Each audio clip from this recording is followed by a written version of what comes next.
How the hell do I even start this? Monster Hunter World was, is, and I'm pretty sure will always probably be the most important Monster Hunter game. Yeah, sure, the original is the original, and there's a non-zero chance that Wilds could potentially even outsell World, but come on now, World it's kind of synonymous with Monster Hunter in a way. It massively reworked how the games function, while also staying true to the core gameplay loop of the series. It brought Monster Hunter off of handhelds and then back onto modern consoles. It brought it out of the niche status and cemented it as a large, established franchise. It broke Capcom's all-time sales record. It got massive acclaim, went up for Game of the Year, scored Monster Hunter a ton of crossovers, accumulated millions of new fans, kicked off and strengthened the careers of several online content creators, created two of the most infamous and well-regarded boss fights in video game history, both of which are still discussed today, and promoted Rathalos as a notable video game mascot.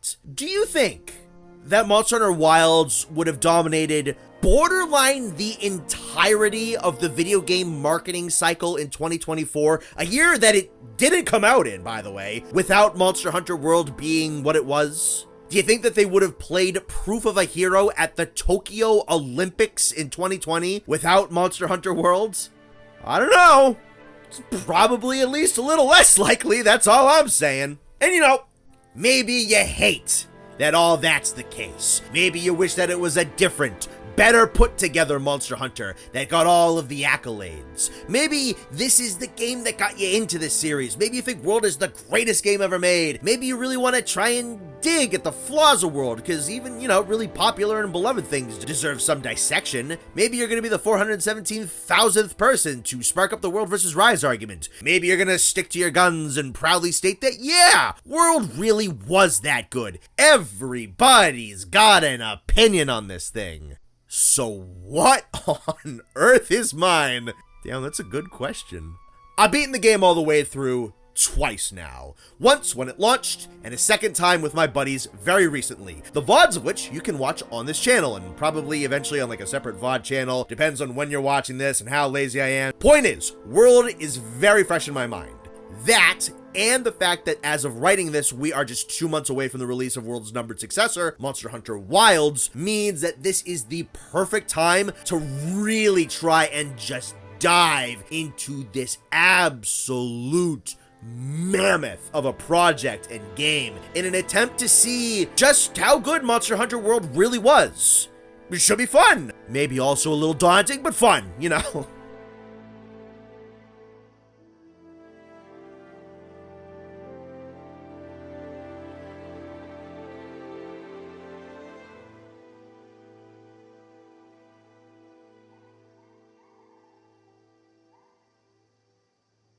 I think with every Monster Hunter celebration and critique video that I make like this, I want to try and start it off with a thesis statement to kind of sum up my overall thoughts on the game as a whole before I get started with the rest of the review. I did this for the Rise one and I'm glad that I did. So these are just handy sections right up at the forefront that let you know where I'm coming from so you don't have to guess at what grander point I'm trying to make throughout the rest of this big, chunky, meaty-ass video.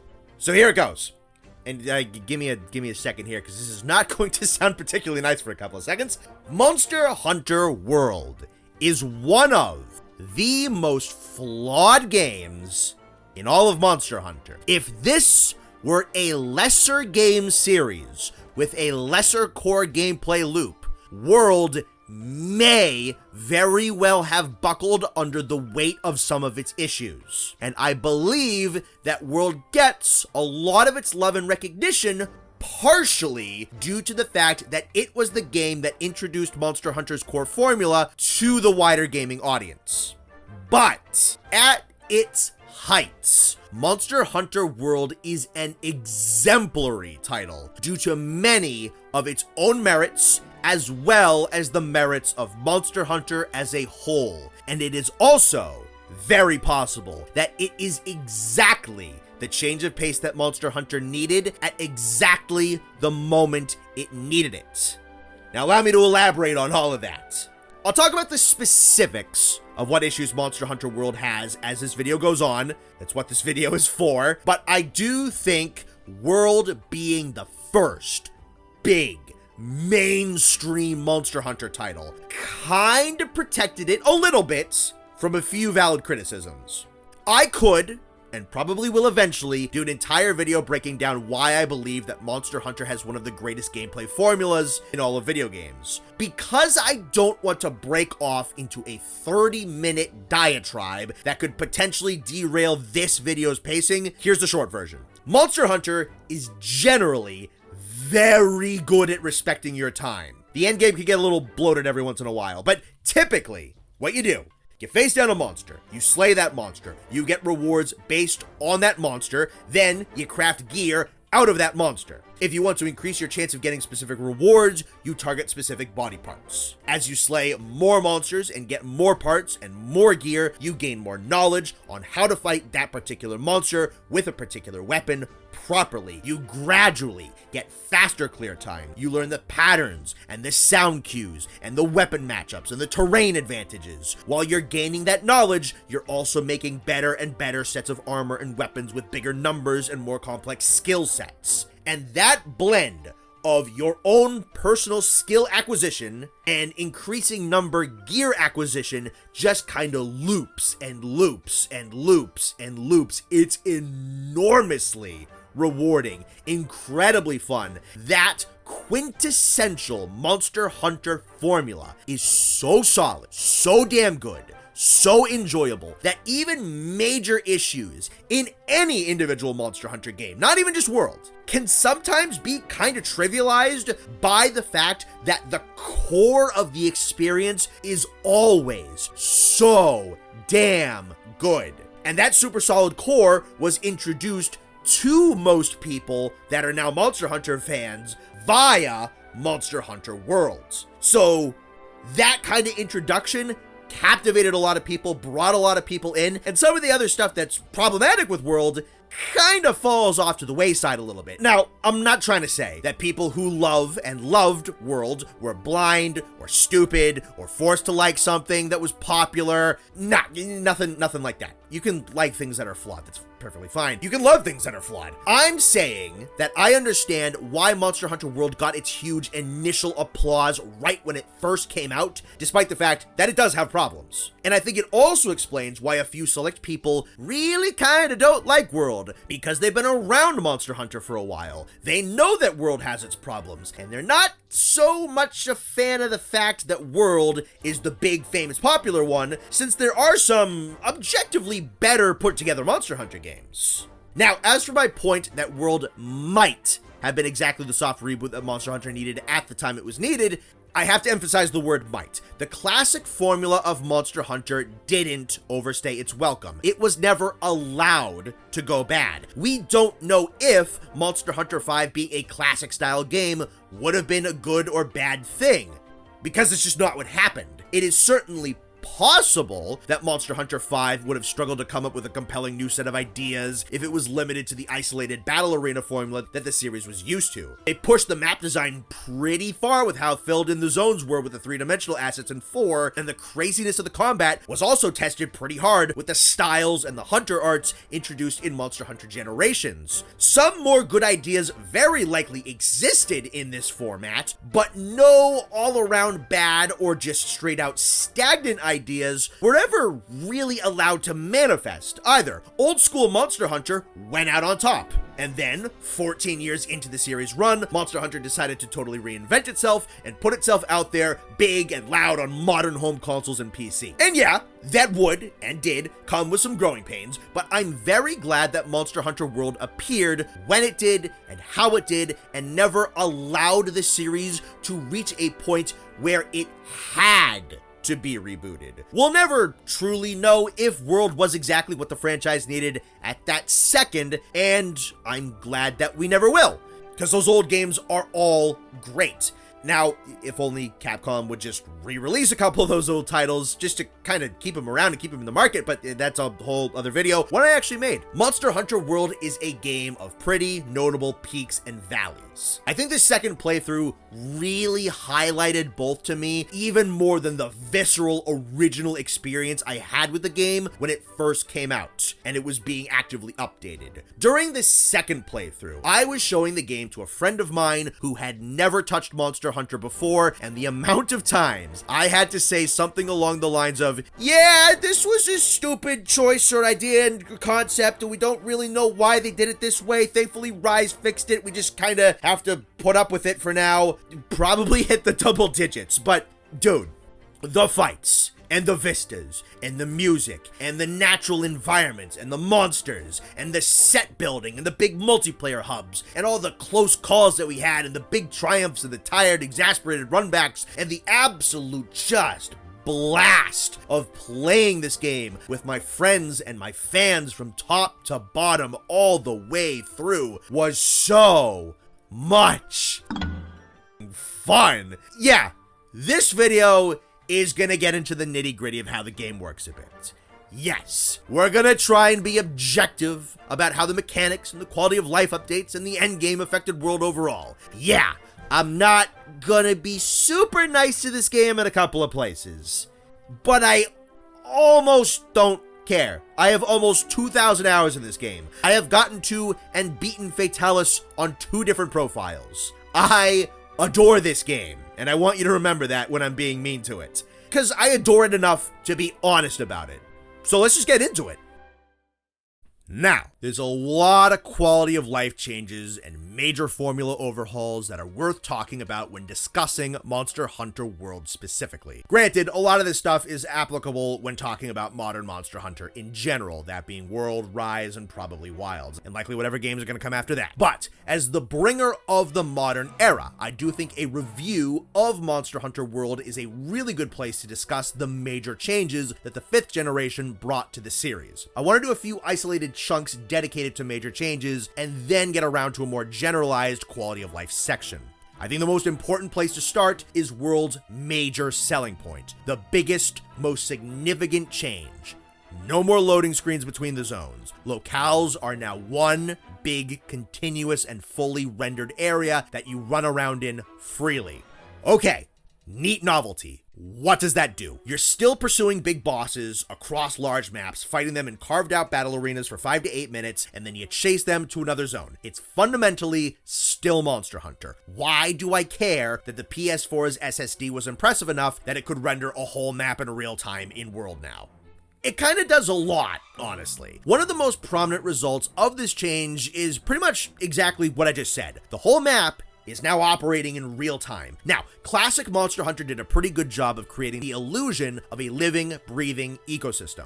Monsters would roam their own carved out territories within the larger hunting grounds. Small monsters would pop up and appear in different areas depending on the terrain, and most maps did a pretty good job communicating how a map's ecosystem would change using background details and alterations in map colors, lighting, elevation, and atmosphere between the zones. Classic locales only really show off the important bullet points of the entire hunting ground in the form of the battle zones. As a result, whatever's going on in a battle zone that doesn't have a hunter in it really isn't that important. Monsters will kind of just stand around idly, and if you don't show up, they'll just mull about for a little while, won't do anything, a set amount of time elapses, and they'll just go to another zone. The most you might get is small monsters cowering or fleeing when a larger predator enters their zone, and hungry carnivores occasionally hunting and killing an herbivore if they're exhausted. Everything that's out of sight isn't doing anything, which is fine. In a game like World, though, nothing is out of sight, so it really kind of can't be out of mind. Everything is potentially visible to a hunter all the time. There's a couple of great views in World, actually, where you can see multiple battle zones in real time all at once. The zones where the hunters aren't are much more important than in classic Monster Hunter, because those zones are still visible and much more easily accessible. So in order to really sell that this is indeed an ecosystem, the animals and the ecosystem need a little bit more stuff to do. Now, they certainly still do have some idle walking around animations here and there, but there's just a ton more small interactions and animations and behaviors that can be observed if you stop and just watch the animals from afar now. The most important and constant is monsters leaving traces of their presence around the map. Not only does this give monsters small animations that add to their personality and traits as animals, but it factors into the tracking system built into this game, which we'll talk about later. Monsters like Anjanath will mark their territory with their snot. Kuliyaku will often stop to prune its feathers, causing some to fall to the ground. Glavenus will leave little scrapes in the earth whenever he tries to sharpen its tail's bladed edge. Nergigante will leave clusters of its thorns stuck in the dirt when he scrapes his wings off the ground to trim off some of those extra spikes. Stuff like these animations have mechanical use, but the developers just kind of kept going and added more stuff like this just because they kind of could. The most famous one, and the world really sells itself with, is a great Jagras emerging from out of the woods, sneaking up on some grazing Aptonoth, swallowing one hole in its gut, and then immediately turning back into the woods, entering the lair of the lesser Jagras, vomiting up the Aptonoth's remains, and then calling its smaller relatives to come eat. This entire interaction requires great Jagras to travel between a number of zones without any stopping or interruptions. Monsters in the classic games just don't do that. They don't have any interactions like that. Why would they? You wouldn't be able to see half of that animation from one singular zone. Now, that's probably the single most dynamic example of an interaction like this. Not every monster in World has something that crazy to do. But there's some other cool stuff, like Odogaron will drag a Legiana carcass from one point of the Rotten Vale back to its nest for him to eat. There's stuff like Velkhana freezing and killing small monsters that annoy her. Some monsters have their own little routines, like Baroth, who will soak around in the mud most of the day, then he'll venture out into the drier regions of the Wildspire Waste and go shaking his mud off of himself. That helps fertilize some of those dried out areas of the waste. Diablos will occasionally burrow out of its caves to maintain and feed from its cactus patches that it has in a whole other zone. Monsters like the Wraths and the Legianas have a mechanic where they can call for their mates to assist them in battle. And you can watch some monsters like Viper Toby Kadachi go and properly hunt for its own food. Invaders like Deviljo and Basilgeuse are able to drop in on fights much more suddenly because their models aren't recompiling and loading screens. They just naturally appear and interrupt your fights, going really aggressive right from the jump. In fact, because this game can now take the personalities of its monsters way more seriously, there's a couple of monsters here who have zero issue with you and will allow you to just hang around them unless you initiate combat. That never happens in the classics. Everything is a fight on sight in those games. Then you have, of course, more aggressive monsters on the other hand, and they will either give you a warning or they'll attack you outright. So this helps to diversify the aggression levels and the personalities of the different animals. And then sometimes you'll have monsters that, when they enter the same territories together, they won't necessarily fight each other, but they'll still have these kind of squaring off animations with each other, where they'll put on intimidation displays until another one opts out and backs down. I think the simplest way to put it is that because of World being seamless, because you can see everything, because it has to all flow together, and it all has to interact with one another, there's way more to these monsters as animals, because there's now way more to these maps as environments. In classic Monster Hunter, the encounter designs are basically all killer, no filler. You only touch the most important battle arenas within the hunting ground or some traversal arenas, and you only engage with the monsters as combatants. Yes, the classic maps and monsters had a lot of thought and detail put into them, but most of that was background details that you would only really know about if you read into part descriptions and art book translations. Monster Hunter World, due to the fact that it can't hide much of the small details in between the zones and the fights, decides to create an experience that instead embraces and shows you those details excitedly. Just watching the monsters live in Monster Hunter World kind of creates a full game version of those old high-definition monster ecology cutscenes that you can unlock in some of the older games that wanted to show you the lifestyles of these animals outside of them being combatants. Now they just get to do that in the video game. Now, before I continue talking about the effects of seamless maps on the game overall, there is a sub-question to the previous point. is all that extra detail actually necessary as a component of video game design? Is it nothing but smoke and mirrors? Is it just padding and detail fluff that sounds pretty on paper? One thing to consider is that Monster Hunter World didn't invent the series' care and love for the biological craftsmanship of its creatures. These bits and pieces of speculative biology have existed in Monster Hunter for the entire run of the games. Most of the time, you really only got to see these detailings in cutscenes or read about them in other sources. Monster Hunter has always wanted to feel like a semi-feasible reality. It always wanted to create functioning, explainable animals that just required some suspension of disbelief as opposed to just simply cool-looking video game enemies. There's a reason that a Zinogre is called a Zinogre and not Bolthound or something like that. A Zinogre is an animal. That's the name that the in-universe scholars gave his species. He has a complex system to explain how his abilities work. He's got to sleep and eat and mate and excrete waste just like any other animal. He was always like that ever since he debuted in Portable Third in 2011, but World grants him and all the other monsters the ability to really show those elements off. Monster Hunter World, with its seamless filled-out environments, granted the developers a means to bring these chunks of their vision to life. The overall point being, this isn't some newfound sense of detailing that World forcibly injected into the series in order to aggrandize itself. So yeah, World is the first game that really allowed Monster Hunter to show off the care and details that were always there. That's awesome. Good for the developers who clearly really care for this game series. Does that matter for gameplay though? Honestly, objectively, not a ton. Not in any way that's super impactful. The most that happens in terms of gameplay is the obvious lack of loading zones. Now, forcing manual travel through the passages that interconnect the battle zones, and then you, of course, have some of the monsters' little animations that'll leave the tracks behind and whatnot, which are useful for chasing the monster down. That's really the only gameplay implications behind all this stuff. Dare I say that the seamless zones and all the extra scenery to look at and admire probably slows the game down a little and bloats it a bit. If I want to be really pragmatic, some of the development time and resources that went into all the little bells and whistles could have perhaps gone into something else more substantive. Maybe. I ain't gonna act like I have a perfect understanding of major video game production pipelines or anything like that. My point is, World is more showy than classic Monster Hunter. It's more of an experience. It wants to be immersive and grand and awe-inspiring and captivating to the senses. And then you do the awesome fights.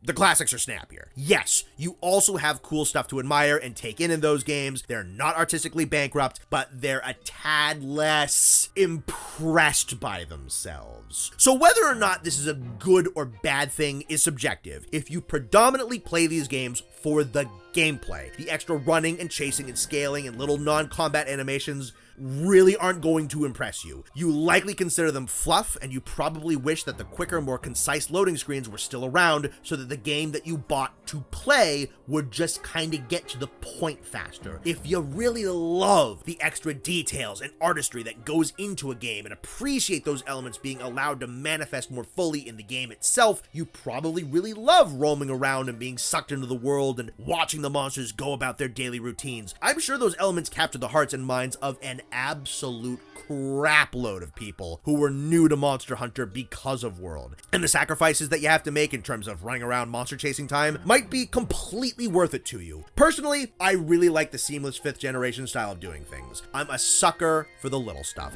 The developers didn't need to care about the speculative biology and ecology of their made-up dinosaur world, but they did. And if that means that it takes me an extra 15 to 25 seconds to run around chasing a monster, fine. I will concede though. The seamless nature of the maps, and occasional lacking means of alternate travel or proximity to a base camp, results in a couple of segments of some maps that can be pretty damn tedious to run through and climb up. There are definitely some instances where the seamlessness was not executed great. This I find to be a great transition to talk about how the new map style impacts traversal in World. World is still a pretty boots on the ground Monster Hunter game. It doesn't yet have things like a wire bug propulsion system or an easily accessible and controllable mount. You're gonna be doing a lot of your own running and climbing when you're chasing after a fleeing monster. So how do the developers deal with this to make it not a slog? The biggest thing they did was add additional base camps all over the map. You unlock these as you discover them throughout the locale, and there's anywhere from like 2 to 5 of them scattered around, depending on the map. And you can travel to any one of these of your choice without a Farcaster while you are out of combat. While you're in combat, you either have to use a Farcaster or break aggro to return to a camp. For this reason, they made it so that monsters will maintain their in-combat status with you for a little while, even if you flee the combat zone that they're in, and they're not actively attacking you. You can't just spam return to camp as a panic option in the middle of an active combat. I believe that the camps are pretty well spaced. There aren't many individual zones in the game where I ever felt like they were too far away from a base camp. And there aren't any maps where I feel like they really needed an extra camp built in somewhere. For the purposes of seamless map traversal, having these extra camps are especially useful for the beginning and end of the quests. There's other stuff that's worth talking about later that doesn't have anything to do with traversal that these camps factor into though. Monsters will spawn in consistent battle zones on each map. If you memorize these starting locations, you can then pick the most advantageous camp to spawn at and begin the fight much earlier. This knowledge actually serves to remedy some of the issues I just brought up about the seamless maps potentially bloating the quest run times. And if you have a monster limping towards its nest, and that nest is a long way away, it might just be easier for you to warp to one of the camps than it would be to just pursue that monster on foot across all of creation to then get to its lair. These extra base camps I find to be a particularly wise addition that can honestly make this game feel a little bit quicker than the original Monster Hunter games in a few places. All classic Monster Hunter maps have one singular base camp, which is often located towards one of the locale's directional extremities. Very rarely is it in the center of everything. And if you find a map that has really linear design and or a lot of climbing and or monster spawn zones that are particularly far away from base camp, runbacks to a fight on that kind of map after a feint in the classic games can be really frustrating. Now, generally, you're not going to be doing a lot of camp warping in the midst of a hunt for travel purposes, and my aforementioned issues with long running and climbing sections can still exist, but these camps help out a ton when it comes to initiating a hunt properly and sometimes when it comes to closing one out. So, speaking of climbing around, another one of Monster Hunter solutions to its lengthier pursuits are these lovely little guys called wedge beetles. You can aim at them and fire your slinger towards them to grapple them, and then you can use that momentum to swing yourself across portions of the map or up to higher elevations. There's a number of these scattered all over the place on every map, and they can eliminate the need to climb on some sets of vines. Now, the wedge beetles don't completely overrule every singular patch of vines in the whole game. That'd make the vines pointless, but the wedge beetles can shred a lot of time and annoyance off of a few prolonged climbing sections. It's a way for the developers to still make maps that have very large increases of elevation that are, by the nature of this game, unbroken, while not making those climbing sections the most tedious, repetitive, and dreaded segments of any hunt. The inclusion of wedge beetles takes the final ascent in the Coral Highlands and turns what should have been a god-awful slog, and instead makes it this kind of cool Spider-Man zipping around segment that's really satisfying to get the timing down for. There's still a couple of obnoxious and very present climbs here and there, though, that I wish had a wedge beetle. Like I said earlier, there's a couple of segments where you're going to be stuck climbing around a lot.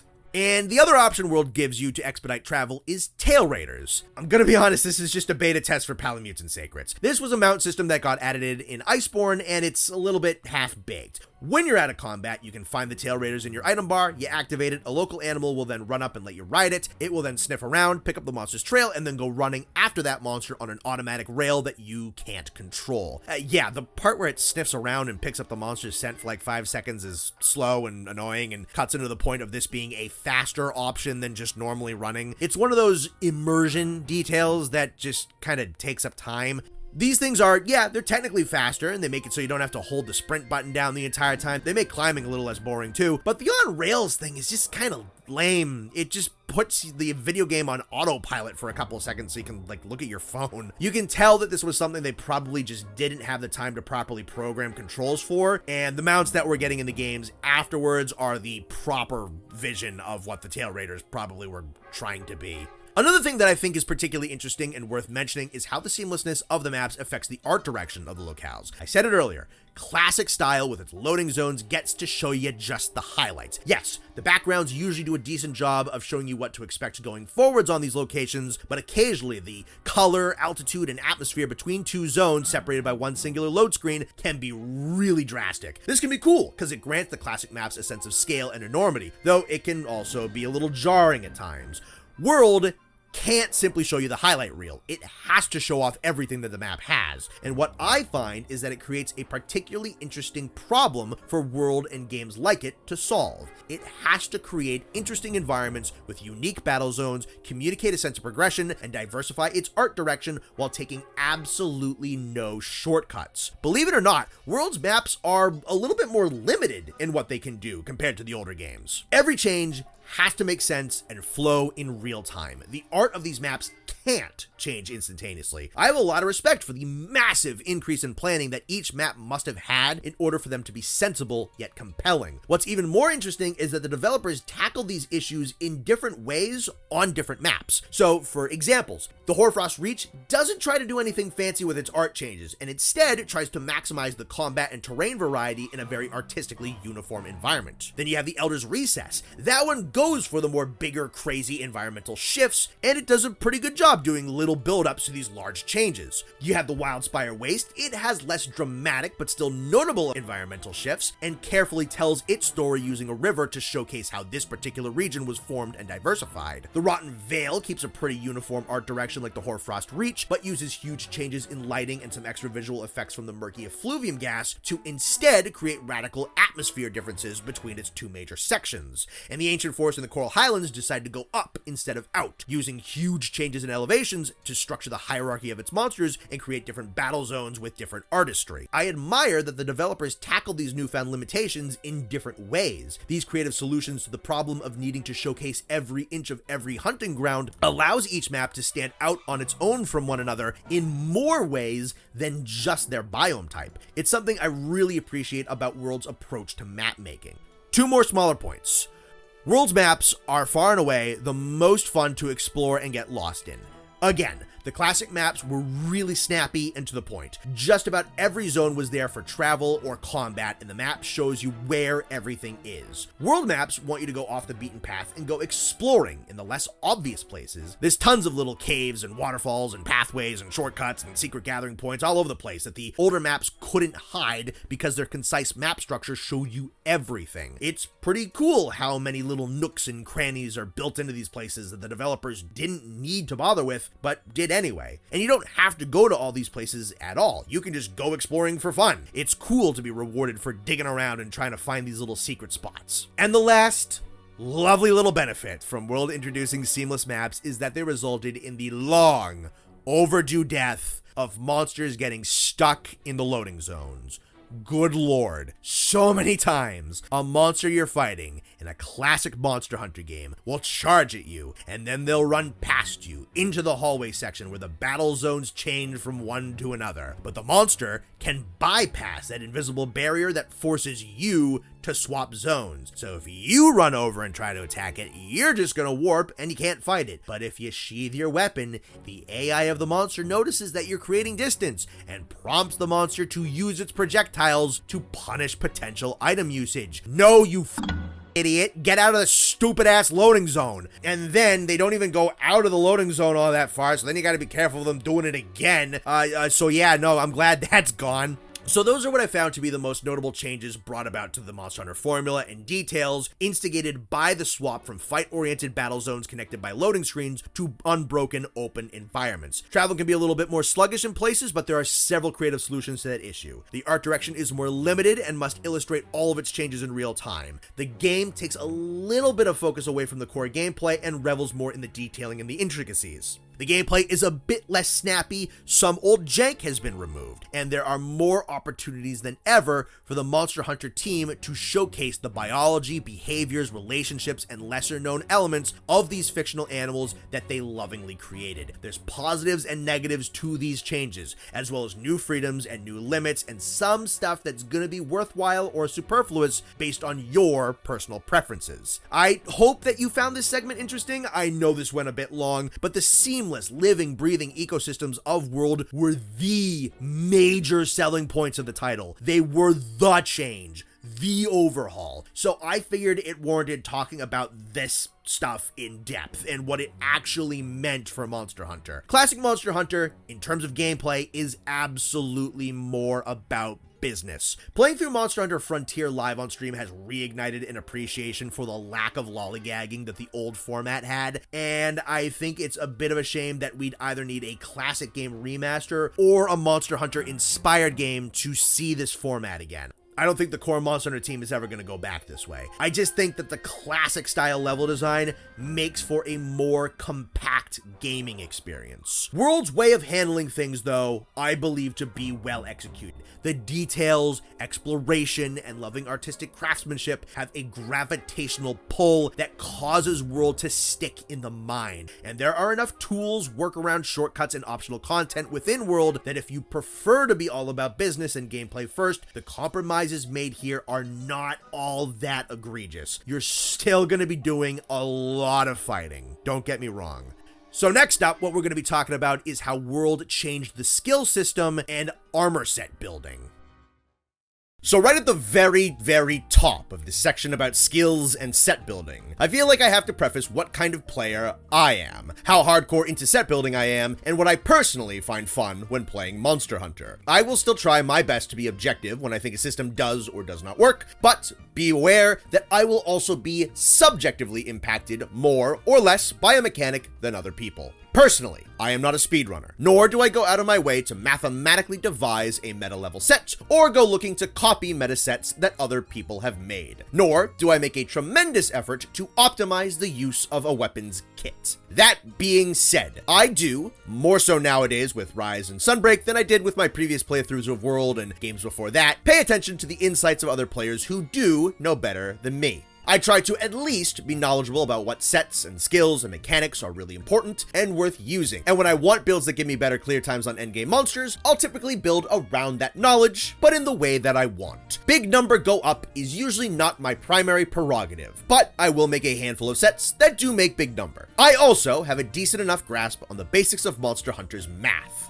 I have the most fun doing my own thing and just kind of throwing stuff at the wall. I love making sets that deliberately counter the abilities of a certain monster. I've even made a few that are built specifically for certain phases of a monster's fight. For example, I have a set that was built deliberately for breaking off Shara Ishvalda's headpiece, and then when that's done, I'd go and then switch over to something else. I also like making probably, admittedly, really bad niche sets built around skills and playstyles that aren't even that good. And sometimes I just make goofy meme sets built around super specific playstyles. One that I loved and just never got back around to updating was a set I called Grapple Bash. Basically, the entire point of the set was to spam the Lance's Clutch Claw counter against monsters that predominantly attacks with their heads, their teeth, or their horns. Then I had Crit Draw and Punishing Draw slotted in to try and spam KO damage and knock out monsters just from the grapple attack. Super fun against stuff like Tigrex, and I always meant to improve that one with stuff like Arch-Tempered Velkhana and Frostfang Barioth armor, just never got around to it. So, bear in mind, I completely understand that some of the RNG elements and huge skill amounts are particularly annoying for some people who very much care about the pinpoint specificities of their builds, and I'll get into the specifics of why some of World systems do and don't help out with set building. But like I said, I might just be a little bit more forgiving in certain places than others might be. So, I think this may very well be the second most impactful change that World brought to Monster Hunter. Less advertised than the map stuff, but still pretty huge. The entire passive skill system got completely revamped in World, and it has and will very likely continue to be the default. For a quick comparison, in the classic Monster Hunter games, passive skills were granted to you if you could acquire a set amount of points towards that skill, and many skills could have higher levels to them if you passed a second and sometimes third threshold of points. For example, getting 10 points towards attack up grants you attack up small. That's just a flat boost to your raw damage. You bump that up to 15 points, then you can get yourself attack up medium. That's an even bigger boost to your base raw damage. And then if you get 20 points, you get attack up large, bumps up your raw damage even further than that. Any straggler skill points that bypass or don't add up to a skill activation threshold are useless and contribute towards nothing. In Monster Hunter World, every individual point you have towards a skill grants you that passive skill. To compensate, skills that previously had 2 or 3 tiers to them may now have anywhere up to 5 or 7 tiers to them. The only way for skill points to be worthless for you is if you have more points towards a skill than it has tiers, or if the skill is just utterly useless for the weapon you're running. Additionally, in classic Monster Hunter, some decorations and armor pieces can subtract skill points from your total, and there are even inverted forms of certain skills that can do things like reduce your raw attack stat. World has no such mechanic. Even with some of these skills having their amount of tiers drastically increased, the fact that you only need 1 skill point to access a skill, all armor pieces have built-in skills, armor and weapons have decoration slots, and there are still charms in this game, means that the sheer amount of passive skills that you can have in World and Iceborne compared to any previous Monster Hunter game that isn't Frontier is enormous. So let's tackle that issue first. Is it a good thing or a bad thing that you have so many skills in World compared to previous games? Is this good for sets, or is this bloat? In World and Iceborne specifically, I personally think that having the ability to have a lot of skills in your build is pretty nice. We'll talk about them in depth later, but the biggest reason I really don't mind the skill bloat is because the temperate monsters only seem to inflate monster health values by about 15 to 20%, depending on the monster and the quest type. And World does not have a quest system like Sunbreak's Anomaly Investigations that gradually increases the monster's stats. You don't need to participate in a damage number arms race with the monster's health bar to get the top level upgrade materials in a sane amount of time in Iceborne. You're still going to want good numbers to get good clear times, but I find that barring a couple of exceptions, World and Iceborne are not really asking you to maximize your damage unless you want to. Because of this, World is a game that's pretty forgiving in its allowance of comfort and defensive skills. Skills that aren't going to contribute to your higher damage numbers, but may counteract the abilities of certain monsters, increase your survivability, or help you conserve resources. This is awesome for me because, as I said earlier, I really enjoy and find a lot of satisfaction in preparing sets built to resist or counter the abilities of strong monsters. And in World and Iceborne, I can do that without compromising too hard on the damage front. I can still have things like weakness exploit, critical boost, and agitator for damage all slotted in, while still having some room to choose around between things like health boost, or poison resistance, heartbreaker, speed sharpening, or whatever a specific fight calls for, or whatever I just kind of want to slot in. Sometimes I just like having some comfy skills on hand. Having that one extra little bit of free mail can save you a lot of mega potions. So I am very much pro lots of skills, in World and Iceborne specifically, because I believe that it has an endgame, which we will cover later, that makes it so that I can properly dig into and explore the extra avenues that a larger skill list gives to me, whether it be offense, defense, or convenience, without too much punishing in terms of longer clear times for hunts. The next aspect of this skill system overhaul is mostly UI and menu layouts. Holy sh**. So much better in World than it was in the other games. In classic Monster Hunter, armor pieces were organized by body parts. Helmets, chest pieces, gauntlets, waist pieces, and greaves all had their own separate shopping menus and were looked at individually. So, if you're trying to put a set together, looking to make several pieces at once and want to see how certain pieces are going to interact with one another, there's going to be a little bit of menu hopping, bouncing back and forth, and some need to either write things down or memorize what armor piece gives you how much of what skill. Thankfully, armor pieces on the same sets typically give you all points towards the same skills, so you know what a complete set is probably going to give you. Making mixed sets, though, in old Monster Hunter could be a little bit of a hassle. Satisfying when everything clicked, for sure, don't get me wrong, but a hassle nonetheless. Lots of backing in and out of menus, tabbing over to the skills page, tracking how much of each skill that armor piece is going to give to you or subtract from you, then going to another menu, seeing if a different armor piece on a different set works well in that set, backing out of that menu, going over to the decorations tab, seeing if those decorations add or subtract from the skills that you need, seeing how many slots those decorations actually take up, then you got to back out of that menu because you forgot how many decoration slots were available on the armor pieces that you were looking at in the first place, then you wind up leaving the blacksmith entirely, going into your house, opening up the box, and checking to see if you have any charms that will fill in the missing skill gaps that you still need or not. And then, once you have a set that you like, you can't even check your overall statistics in any one of those shopping menus, so then you gotta leave the blacksmith again, open up your character stats menu, check over to that separately, and then you actually see what your set gives you. The structure of the whole thing was not particularly intuitive. World decided to just put all the armor on one tab, and it can display your entire skill list and how certain armor changes will alter that overall skill list with a button press. In this game, armor pieces are horizontally sorted by set and vertically sorted by body part. You can pre-select armor pieces before you forge them to see what its stats are and how it adds to your list of skills. You can match every single piece of armor in the game against one another all the time, all at the same time. This allows you to piece together whatever set you want without any need to back in and out of menus or manually keep track of everything. Also convenient in this and several other menus are filters that allow you to look for specific skills on an armor piece. The name of the game here is simply efficiency. The classic games cut the process of making armor sets up into way too many separate pieces and forces you to go back in and out of several different menus and shopping lists to track the stats of individual gear pieces as well as your own overall statistics. The decorations menu operates very similarly. It will show you all your gear at once, how many slots they have, what kind of slots they have, whether or not those slots are filled, what the layout of your overall build looks like currently, and there are filter options to seek out specific decorations. And since I won't be going in depth into this anywhere else, the weapon upgrade system has a very convenient new upgrade tree as well, very similar to the other two paths for decorations and armor. It shows you a nice big visual tree of all the upgrade routes for the weapon's entirety, and it's not just another big shopping list for the weapons again. It's really, really nice that World has all these tools that you need to see what you're doing with your set creation all at once in only like one or two very easily accessible menus.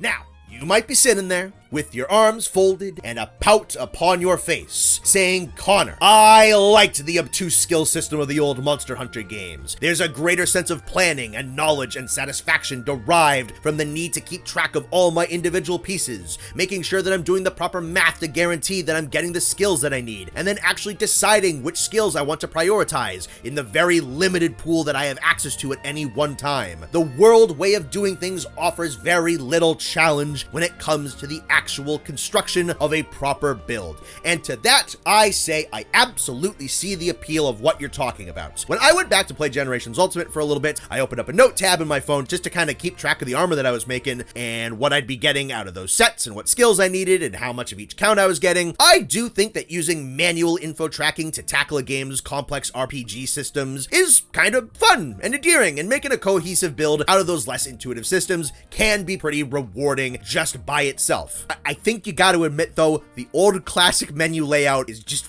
garbage. I'm also going to rebuke my own straw man a little and say that World does introduce an armor skill mechanic that does challenge you to put a little bit more thought into your set and forces you to make a couple of compromises. World came up with the idea of set bonuses. If you have a certain amount of pieces of a matching set, you can get a unique bonus tied exclusively to that set. For most regular monsters, you could unlock set exclusive bonus tiers for specific skills. For example, having 3 pieces of Brachydios armor allows you to increase the maximum level of the agitator skill from 5 to 7, granting you even higher damage increases against an enraged monster. For Elder Dragons, having their set bonuses could grant you exclusive skills that are impossible to get on any other armor piece or decoration. For example, having 3 pieces of Teostra's armor is the only way to give yourself Master's Touch, a skill that negates sharpness loss on a critical hit. Fitting that they give a god tier skill to the best monster in the franchise. The fun challenge that can be found here is picking and choosing which armor pieces you want from a set in order to get that bonus, as well as getting the most meaningful skills out of those armor pieces, while then you're looking at armor from other sets to try and fill in the skill gaps and play off the bonus that you're getting. What can also be fun is that certain set bonuses only need 2 pieces to be unlocked. So if you have 2 set bonuses that you want to play with, you might be trying to finagle 2 different armor sets together to get the best possible result. There are some endgame options that make tackling these set bonus combos a lot easier, namely Safi'jiiva's Awakening on weapons and Fatalis' armor, but the bonuses themselves are a very fun addition that adds some extra spice and compromise to the build making in this game. And now, we gotta talk about RNG decorations.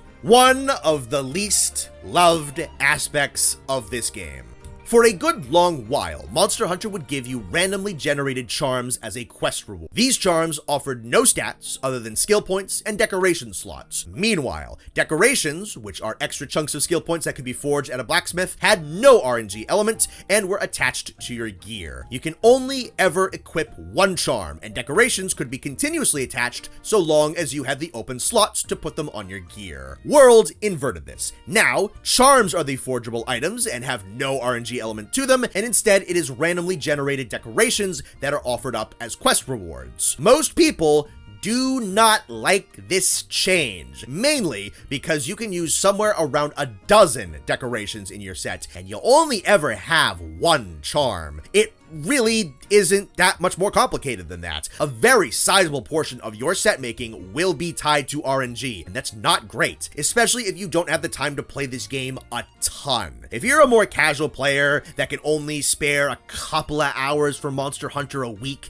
decoration seeking is going to take you a little while. And if you have done all your math and know the exact list of decorations you need to perfect your meticulously put together set, you're gonna have to wait a bit before you can actually put some of that stuff together. Straight up, it's just not a good system. It is built around the idea of you playing Monster Hunter World for a lot of hours to accumulate a mountain of decorations. And some people just don't have that kind of time. I do, however, believe that there are a couple of silver linings. The first being RNG on individual decorations matters way less than RNG on an individual charm. A god tier charm in a classic game, and in Rise and Sunbreak as well, because they brought that back, has a really good skill. A lot of points in that really good skill, usually enough to just give you that skill.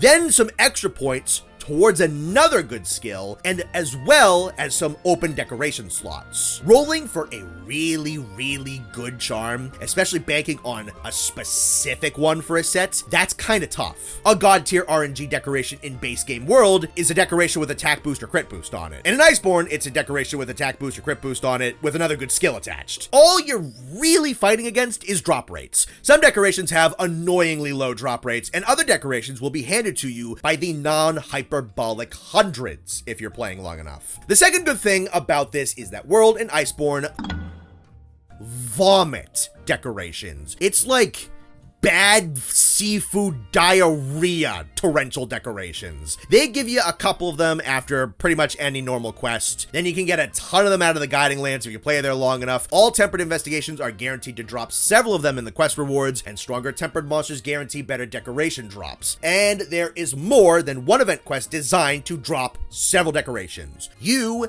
will be pelted by these things. You might get so many of these that every once in a while you didn't even realize you got a really good decoration at one point. This moves into another positive about Monster Hunter RNG in general. There's a melding system where you can just fling in a ton of useless decorations, as well as some N-tier Guiding Lands materials as well. Can't sugarcoat that too much. And then you toss all that stuff in, and then you can get out some really good decoration drops. So those 275 Venom decorations that you got just kind of burning a hole in your box, they do have a use to them. Additionally, the melder can allow you to forge a couple of the more niche decorations that can be a little bit tough to find just in general RNG. Now, all this stuff does not rectify the big, huge, randomly generated hole in your set, but they do soften the blow. I talked earlier about not being as picky or perfectionist with my builds, so I actually find some enjoyment in wondering what I'm gonna get and seeing if I can find a neat use for that evade window and free meal 4-slot decoration that I just got. It's kind of fun for me. I enjoy seeing what I can make with what I got, but it's undeniable that far too large a portion of World's set making is left up to chance. Granted, the tidal wave of drops will result in you getting what you're looking for eventually. World's set building is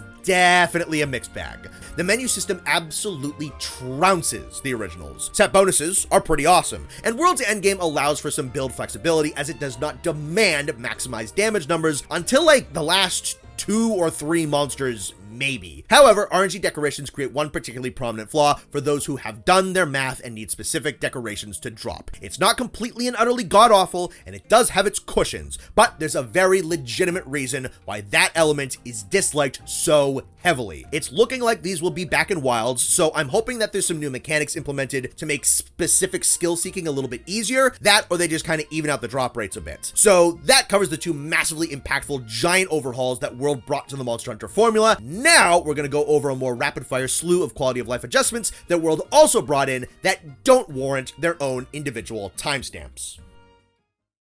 Alright, first and foremost, I do not care if it makes me lazy. I do not care if it builds up a bad habit that spills over when playing the older Monster Hunter games. World taking your monster materials and other non-consumable items that you got during a quest, automatically putting them away in your box for you is so nice. Especially since in just about every classic title, if you're playing village quests, your item box is in your house. So then you gotta go run over into your house to go store the stuff that you just got out of the quest, and it adds like an extra, I don't know, 30 seconds to everything. It's just so much more nice and simple now, and I can play through World without having to be pissed at myself for accidentally leaving 17 Jagras scales in my pockets, clogging up my inventory. There's a ton of little stuff here and there added in Monster Hunter World that can be considered a quality of life change or a modernization or simply a mechanical overhaul. Whatever word and connotation you want to use, I suppose. There will probably, until the heat death of the universe, be an argument about whether or not these changes trivialize Monster Hunter to the point of not being challenging at all, or if they just ironed out some old clunky mechanics that warranted cleaning. If you've been paying attention to this video so far, you can probably guess that my answer is going to be a little bit of column A and a little bit of column B. But let's break things down point by point. See where I think the games went a little far to make things easier and where I think they made some good changes. So let's go over the big one first and loop back around to the multitude of base camps on each map. These camps have some additional functions besides cutting down runtime across the massive maps. You can eat at them, change your gear around at them, and restock your items at any time. I really like one of these options, and I don't like the other two within certain circumstances. First of all, I think that being able to swap your gear is a pretty good change. You can swap individual pieces and select save sets to swap between, but you can't manually reassign your decorations.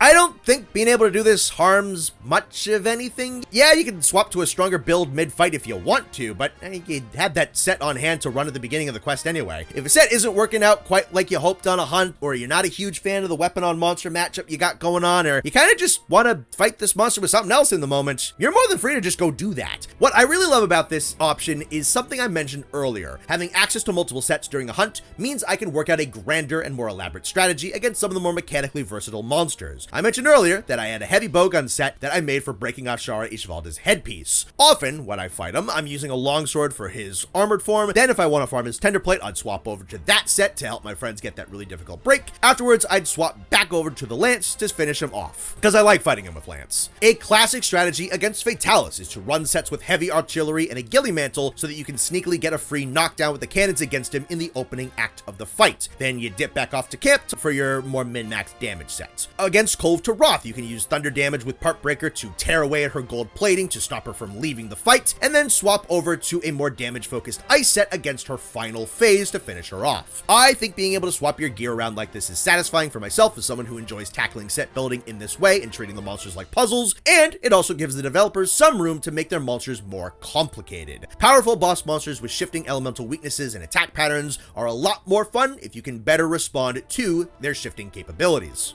I think being able to eat at base camp is a little bit too forgiving. Eating is usually an important part of pre-quest preparation. In the older titles, if you didn't eat before a quest, well then too bad, you're gonna start without any of those buffs. Or you gotta drop out of the quest and restart. Sure, it's kinda nice that if you forgot that step, you don't have to restart the quest entirely, but it does inspire a little laziness. I do like some elements of in-map quest prep, like Rise's endemic life, but eating always seemed so connected to the pre-quest aspect of preparation. And before you ask, I feel differently about this in Wilds' context because that game encourages very long stints of being out in the environments over the course of several quests. Gonna touch back on this concept with World in a bit. Also, if you're hunting in a group, it is a tad rude to have them waiting for you if you forgot to eat and then you gotta stick around at camp for an extra couple of seconds to get that rectified. You can also eat a second time at camp to get some extra buffs, which I'm also not sure I love. What's fine about this is that if you consume an ingredient for a hunt, it'll no longer be available for the rest of that hunt, so you can't take the benefit of fresh ingredients twice and double up on certain food skills. That's a nice little detail that can't be abused, but I don't know if I like being able to stack food skills over multiple meals if a quest is running long. And then being able to restock your items is something I generally really don't like. I agree with the notion that can potentially rob a ton of tension out of a fight, since at virtually any time, you can break off and fully restock your item. I talked about this earlier when we were going over the non-loading zone part of the game. You can't just disengage completely for free at any time, but the option is very much still on the table consistently and regularly. And yes, You absolutely have the choice to not participate in this mechanic if you don't want to. 100%. I often don't. I certainly don't jet back to camp at every single individual time that a monster leaves the zone, and I don't bring like emergency forecasters for restock purposes either. But at the same time, knowing that the option is always on the table, the sheer fact that the option exists does automatically erode some tension. Playing through Monster Hunter Frontier, I've had several fights where I had something along the lines of 1 life, 2 heals, and no more combining items for extra heals. And that was it. No other chances, no other options. I have to play next to perfect for the rest of this encounter or I'm gonna lose. What I'm saying is that there's a difference in feeling and tension and emotion when the option to restock is completely and utterly unavailable to you, as opposed to something you choose to opt out of. Getting better and playing well in a scenario like this isn't optional, it's mandated, and I enjoy it if a game is brave enough to push me like that. Of course, in the midst of a pitched battle, the tension and danger and threat still exists for sure in World and Iceborne. World is not a game that is devoid of heart-pounding fights. It's the in-between moments when you know for sure that you can recover all the resources you just lost in that skirmish if you want to, that erodes some of the fear. Now, where I don't mind the item restocking and eating at camp are the expeditions and the guiding lands, the 2 quest systems that you don't end until you decide that you want them to end, and you can just go hunt as long as you want to your heart's content. In this situation, yes, I think it makes perfect sense to be able to eat at camp and resupply yourself in between hunts. I would go out on a limb and say that the existence of expedition quests were a major reason why item restocking is a thing in this game. If you could be completely drained of items by monster number 2, then what's the point of an infinite monster quest? If they locked item restocking to expeditions in the guiding lands, I think I would be perfectly fine with this system. You're going into those quests for material grinding or fun hunting more than for the actual challenge anyway. They're designed to be huntathons. You also get introduced to both the guiding lands and expeditions through mandatory story missions, so it's not like they couldn't introduce the fact that item restock is a separate concept in these specific quests if they wanted to. Definitely not a fan in a normal quests context, regardless of if I use the feature or not. Let's talk about item usage next. In classic Monster Hunter, when you choose to use an item, you commit to using that item. No cancellation, no moving. You commit, you stand in place in one spot, drinking a potion, and then flexing from the benefits. If you get hit because you picked a bad time to heal, then you get hit. World takes a more realistic approach to the process. When you consume an item, you can still move around and even sprint at a heavily reduced speed. At any time, you can cancel an item's consumption with a roll. With a potion, your health bar will gradually fill as opposed to instantaneously healing the full amount. If you get hit or cancel the drinking animation, you will only have received a percentage of health back in relation to the percentage of the potion consumed. Other consumable items will not give you their effects if you cancel their animation. This is a mechanic change that I find to be realistically sensible, though a tad more forgiving. If you, yes you, the person, were fighting an actual living alive dragon and had to drink a healing potion, and that dragon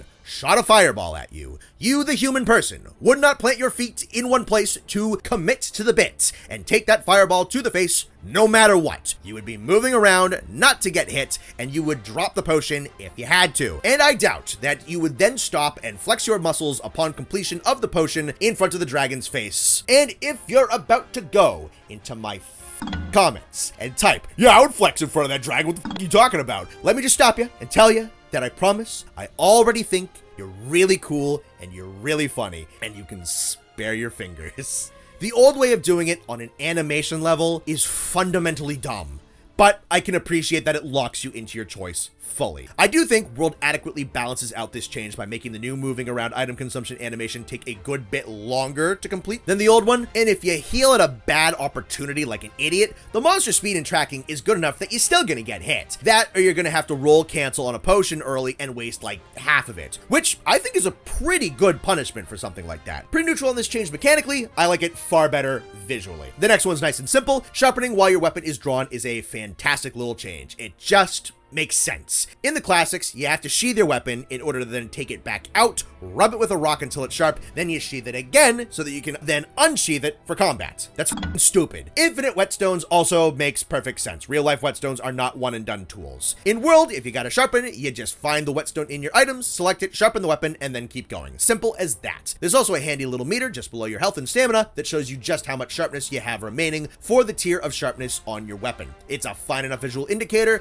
that may tell you that you need to sharpen soon. Another thing that I'm glad is gone is combination rates. I never even understood why those were in the old games. It kind of feels like a relic of a previous game that would have had a skill tree system to it. Every combination in the old games had a success percentage, meaning that with some items, there was always a chance that you could fail a combination, wasting the items in the process and putting garbage in your inventory. Yeah, it's just called garbage. I just got done talking about the tension of having a limited item stockpile per quest. Well, that just makes failed combinations even more infuriating. There's no skill or challenge or difficulty to the system. It just randomly doesn't work sometimes. Yeah, sure, you could eliminate this by holding items in your inventory called combo books, but these then clogged up your inventory, and what am I running around flipping through a cookbook in the middle of a volcano trying to figure out how to smash items together to make a max potion while some fire-breathing dinosaurs trying to kill me? In World, that's all gone. All combinations just work. Thank God, that system never fit Monster Hunter as far as I'm concerned. Speaking of item management and combination rates, I adore the new radial wheel. I thought the old item scrolling system was okay.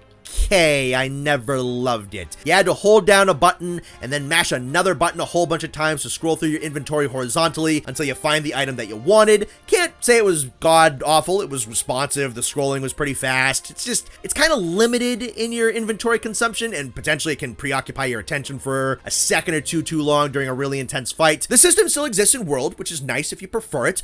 Honestly, I'm glad that it wasn't completely replaced. The radial wheel just gives you a way quicker access to all your tools. You hold down a button and it displays a bunch of your items as well as gestures, shoutouts, and you can even set automatic item combinations to this wheel. You can flick the analog stick in the direction that you want and the game will use that item or input that command. The reason the horizontal one is still there is because the radial wheel isn't large enough to incorporate every item all the time. I especially loved the radial wheel as a tool for combination. Originally, you had to go into menus to do this, and in the older games, that would be a nightmare if you ever had to do that in the middle of combat. Now, you can just set an item combination to the flick of your thumb. I especially found this useful against Fatalis, where he did so much damage that I wanted to have easy access to combines for max potions. It also got me a little bit more into bow gunning than I had been historically. Being able to instantly craft new ammunition made playing the weapons a lot more approachable for me. I love the sheer amount of options that you can assign to the radial wheel. There's so much stuff that they give you 4 fully customizable wheels that you can swap around with the D-pad. Every consumable, shoutout, gesture, combination, mantle, and feline tool can be used at a moment's notice, and the classic system is still right there if you want it. Excellent addition. Hello, Connor from the future here. So while working on this project, I felt that I wanted to update my perspective on the item system and the comparisons between the classic and the modern Monster Hunter formulas. Hearing some opinions from different people has me kind of sort of reevaluate how the overall impact of this system change has affected the games. I generally still stand by my individual opinions on the changes, but I think there's a bigger picture view that warrants its own assessment. To put it simply, these changes have increased the speed of the hunters in a way that's drastic, yet also kind of understated, and I don't think people talk about it quite as much as maybe they should. A friend of mine put it very well when they looked at it in terms of the hunter's action economy. Now, this is a term typically associated with a turn-based game. If you play D&D, you've probably heard the term action economy. It refers to how many things a player or an enemy can do in the turn that they are given to act. But in real time, action economy can still refer to your inputs and choices and the speed at which you can perform those choices and how your enemy can or can't respond to those choices and those inputs. In the older Monster Hunter games, item usage is a much more involved choice. Your weapon has to be sheathed, an item must be selected, you must then root yourself in place for the entire animation, and only then can you input another command to unsheath or to run away or to reposition yourself. The important part of this original sequence of events is the full commitment. You have to disengage from the fight to some extent and bait out a proper moment to get the full healing animation. If at any moment you are hit or interrupted, you have lost that entire action and are likely more hurt than you were when you started healing. And quite often, it's going to put you in a bad position in the follow-up actions too. You have a few precious seconds where you are basically incapacitated, and poor planning could put you in a worse situation. This incentivizes good positioning, opponent moveset knowledge, and a sort of muscle memory for how long all of these animations are gonna take. This can make item selection feel very important. It's even more important and time costly if you're frantically scrambling through your item bar to find the proper tool for a certain situation. This need for planning is reduced drastically in the modern games. Yes, there are some items where if you're trying to consume them and you get hit, their effect is completely canceled like in the old games. Yes, you do move somewhat slowly while using an items and it can make it a little easier for you to get hit, but at almost no point are you incapacitated, and moving does not lessen the healing or make the animation take any longer. The need to pick your proper moment to use an item doesn't really exist as much. There's stupider times than others to use a potion, sure, but for the most part, you can proc a heal or a sharpen kind of whenever you want, and if you have to disengage from that animation, yeah, you can do it. That choice of whether or not you want to disengage doesn't really exist in classic Monster Hunter. You have to disengage. So what does this do? To compensate for this change, the monsters need better speed, tracking, and maneuverability. I think that the increased ability for monsters to combo their attacks, their removal of the 60-degree repositioning angle turns, their overall more fluid movement, and generally better ability to track movements that we now see in World and the following games were partially necessitated by the Hunter's more seamless use of items. The upside here is that I think these changes boosted the ceiling for how fast, fluid, precise, and aggressive the monsters can potentially be. Even in games like Frontier, yeah, some attacks are enormously fast and have gargantuan hitboxes, but there aren't a ton of dedicated combos, and the healing gaps do exist or can be baited out by weaponizing distance. Monster turn speed and attack animation commitment for all but some of the most blindingly fast and aggressive foes in that game can be exploited to your advantage. Modern monsters at their best have a heightened ability to adapt to your movements and make more suitable position changes. Their more prolonged combos grant them extra time to fish for those hits that they need to punish your careless item usage. The downside is that even with these changes, it can be very difficult for monsters to properly compensate for your extra movement if they are properly baited for an attack, even with that enhanced speed that they have. And the ability to cancel out of item usage grants players an extra layer of protection against these monsters' new tools. Some monsters are too low on the totem pole to ever properly compensate for these changes. It's why a lot of lower level monsters in 5th generation feel like jobbers that can't do anything to you, even though their move pools are significantly broader than those of the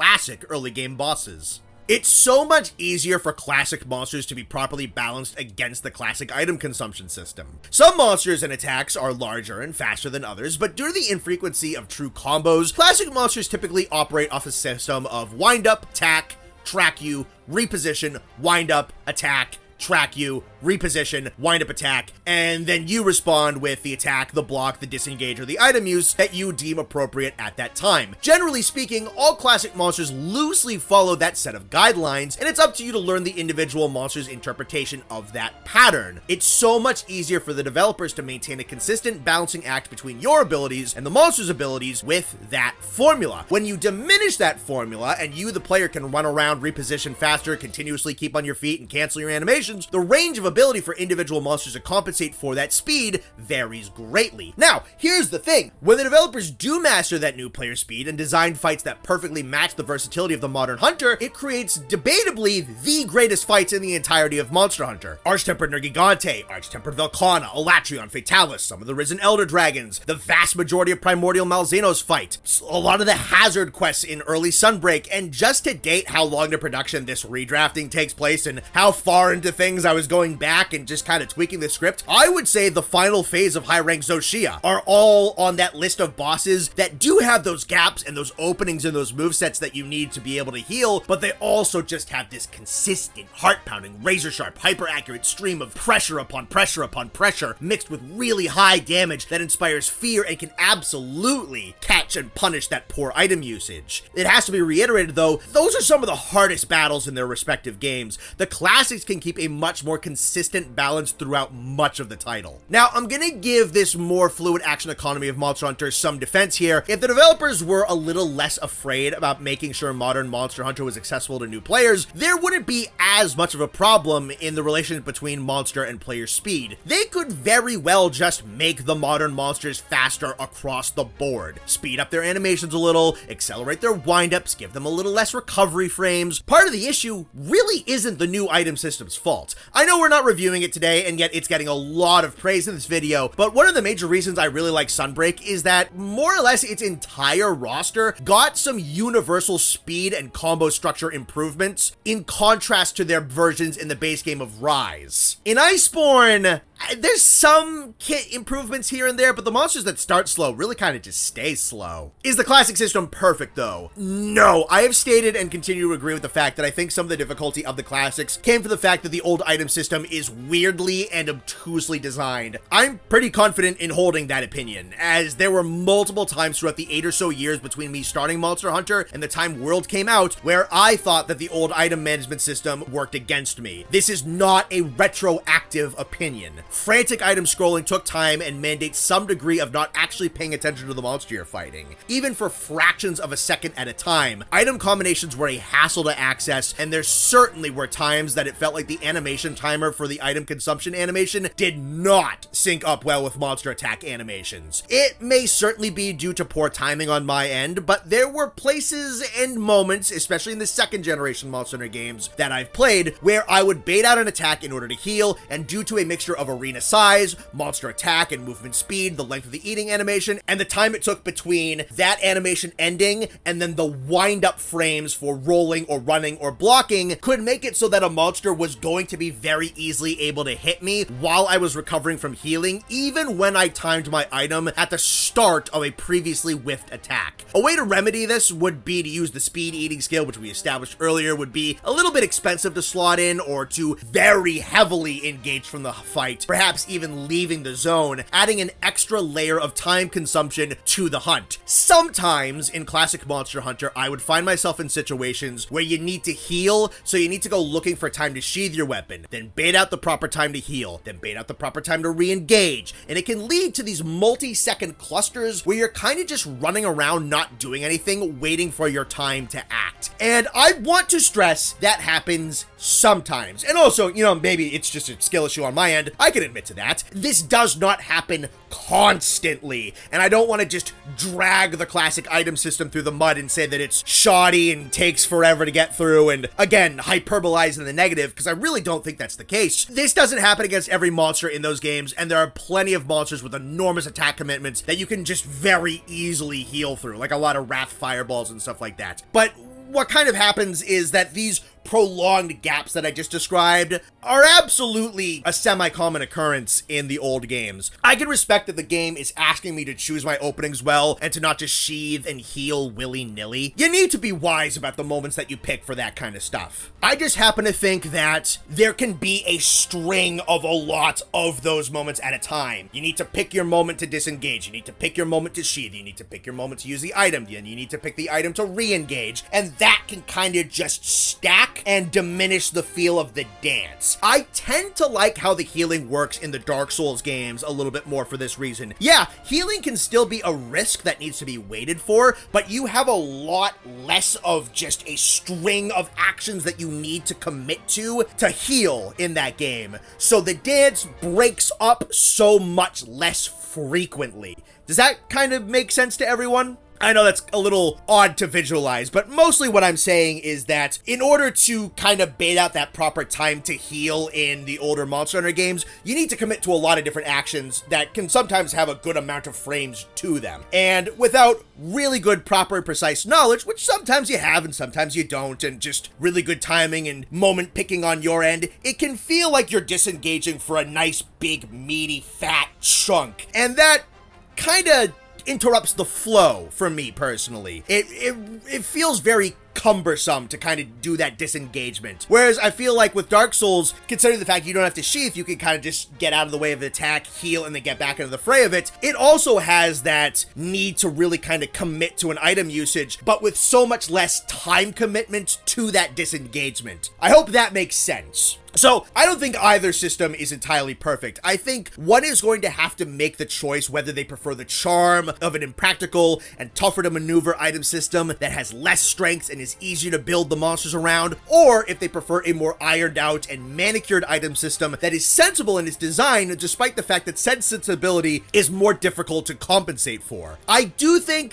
I kind of prefer the newer system that World provides in some respects. It asks for less disengagement for the battle, thus keeping the combat flowing with very few true intermissions, where you're scrambling off to fish for that healing opportunity for several seconds. The animations and action economy feel more true to actual human decisions. That can only go so far as an argument, though. You know, games have to have some limitations to realism, I understand that. And there's less time where you're scouring around for the proper tool to use because of the radial menu, and not just hitting the square button over and over and over and over and over again to get to the thing that you want. If the developers were more willing to give the modern monsters a universal speed boost and, you know, a bit more animation canceling here and there, then I think the stronger action economy of the newer items could be countered particularly well. As for the old system, I don't know, I'd probably look back at it a little bit more fondly if it just had maybe some better animation canceling out of some things. Just, I don't know, make it a little bit more fluid. Also, I'm still gonna say this, the item combination success and failure percentages were always stupid, and I'm never defending that. Okay, thanks for bearing with me through that little detour. This whole section that I just interceded with was added a bit late in production and would have been shifted earlier in the video if this had been written with the rest of the chunk of the script. Honestly, the whole item system probably should have had its own timestamp, but then to change things around like that, I'd have to rewrite the script, and it would have ruined several segues that were already kind of set in stone, and just would have upended the structure of the script as it was already written.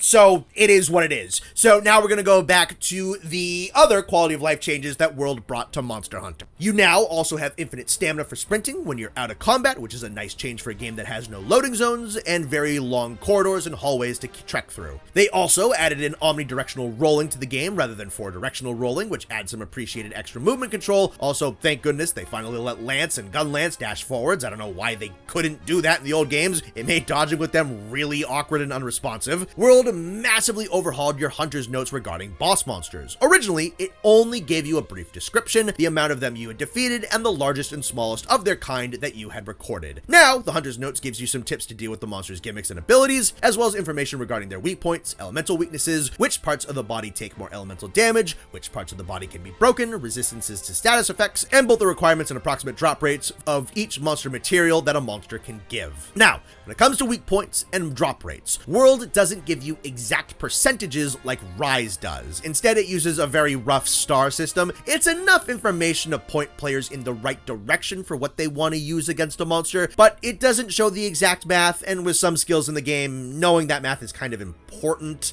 I think this is a solid overhaul, and it makes a ton of sense in universe. You're part of a research expedition team, which is in turn a part of a much larger guild that is dedicated to monster hunting. It makes a ton of sense that these people would have knowledge on the weaknesses, abilities, and useful body parts of a monster. Before World, you could find most of this information through trial and error in the old games, but it's really nice to not have to go to a third-party website to get this information anymore. I find that having an in-game resource to provide this important stuff is more than sensible. They also altered how multiplayer operates a good bit as well. First of all, they changed things so that people can join mid-hunt. In the old days, once a quest departed, the hunter roster was locked. Now, if someone's running a little late, or if you need help mid-hunt, someone can drop in and help you out. To deal with the fact that the roster of hunters can swap around like that, and also due to the fact that World blended the village storyline quests and multiplayer hub quest lines together, the scaling for multiplayer quests has changed. It used to be that single-player village quests had their own health and damage numbers, and multiplayer quests in the Gathering Hub had heightened health and damage numbers for monsters no matter how many people were in the quest. This could make playing some of the old Monster Hunter games solo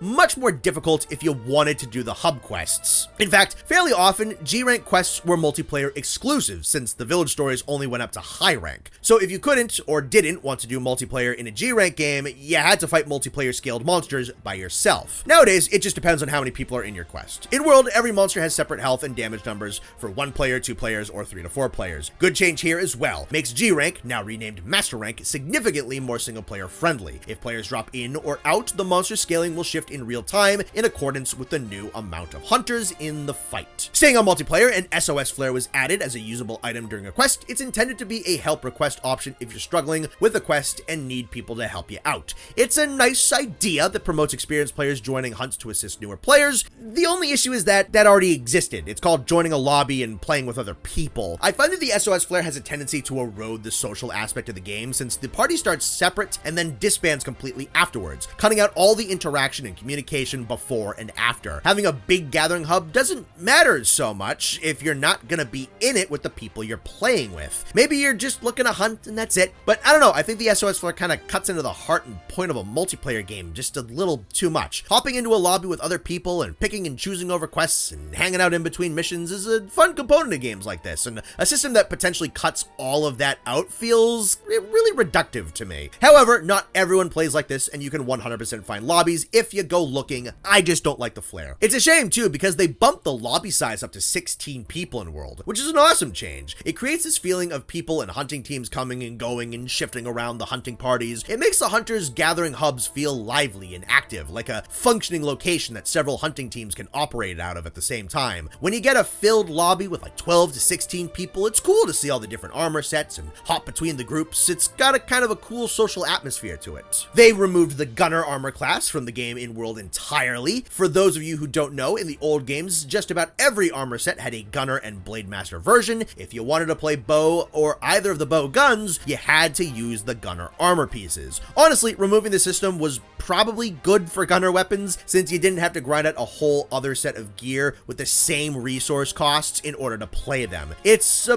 bit of a shame that the unique designs of these gunner sets are pretty much completely gone now though. And lastly, you now have the ability to save gear that you want to make to a wish list. It's a tool that helps you keep track of what you're trying to make and what you need to make it. If you have enough parts, you'll get a prompt at the end of a quest that'll tell you that you have all the materials that you need to complete the upgrades or forge that equipment. You can store several pieces of gear on your wish list at a time. In fact, they give you several pages to work with if you really want them. The game also will track the total amount of materials that you need for everything on the wish list. For example, if you want to make an entire set of Anjanath armor, you can put all of those pieces on your wish list at a time. You might only need 5 Anjanath scales to make his gauntlets, but if you want to make his entire set, you might need somewhere upwards of 20. The wish list will track the requirements for individual pieces as well as the overall amounts of everything. This is an awesome tool for long-term set building, and it's another mechanic that lets you more easily track what materials you need to go after rather than forcing yourself to go back to the blacksmith to check and manually write things down. That's all the major stuff I wanted to cover regarding quality of life and mechanical overhauls that World brought to Monster Hunter. Mostly, I'm pretty positive about them. I think a lot of odd design choices that the old games made were tweaked just enough, had some optional improvements, or were rightfully taken out. Some of these changes were just cool new ideas that made positive impacts. There's also a ton of excellent and needed menu adjustments and simplifications that drastically improved the process of set making. There's a couple places where I think these changes were a bit too forgiving, for sure, but honestly, I feel that a lot of good calls were made here. Next up, we're going to move away from World's major overhauls to Monster Hunter itself and move into World and Iceborne's unique tools and gimmicks.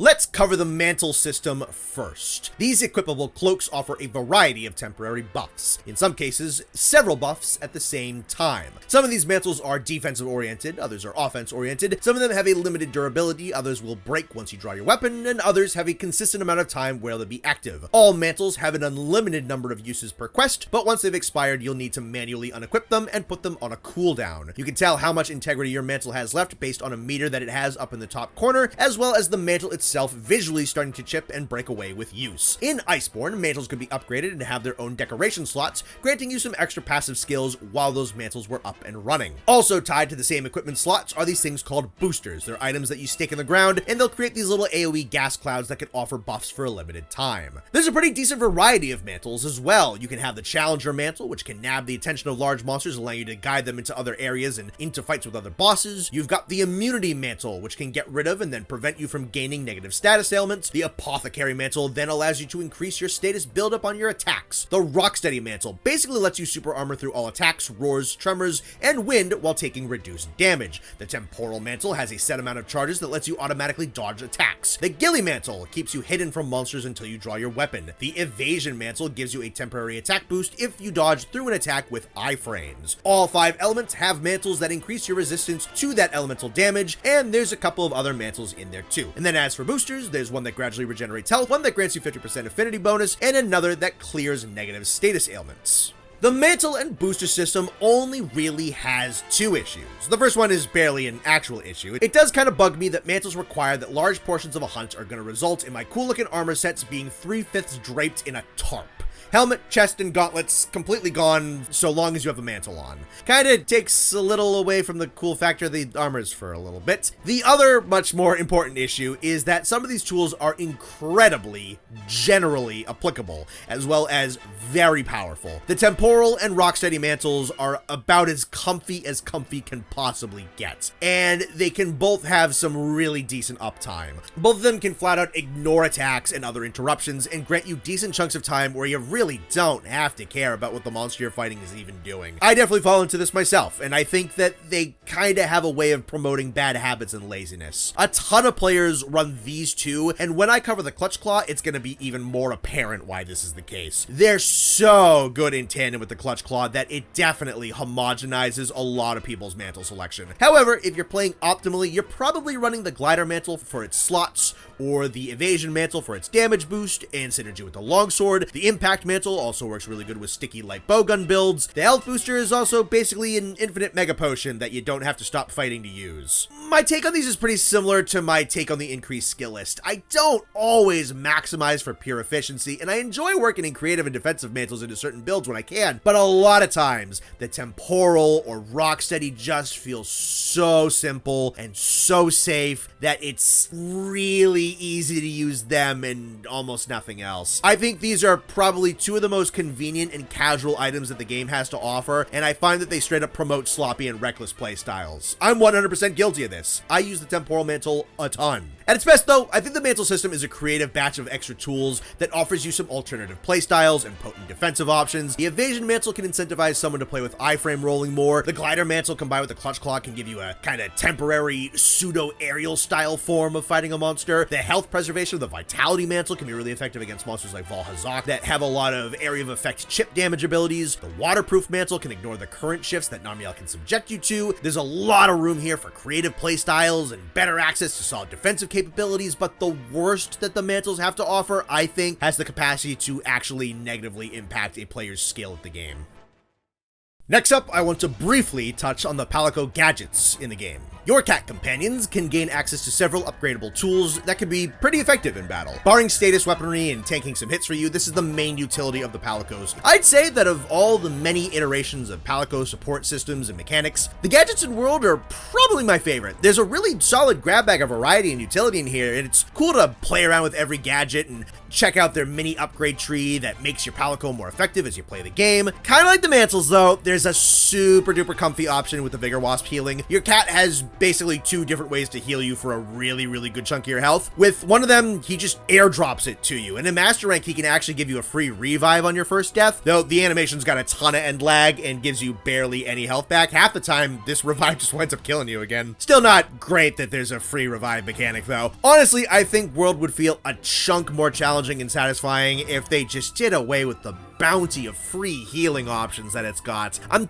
kind of finding that that's probably my least favorite part of this game as I'm writing the script. And part of that is that the super easy healing eclipses a number of way more interesting abilities that you could be using instead. If you pick the Choral Orchestra gadget, it basically provides you with a free hunting horn player that can buff your attack, your defense, and your affinity, and give you some really nice stun resistance. It can even use a concussive sound attack to give you free flinches on that monster for a little bit.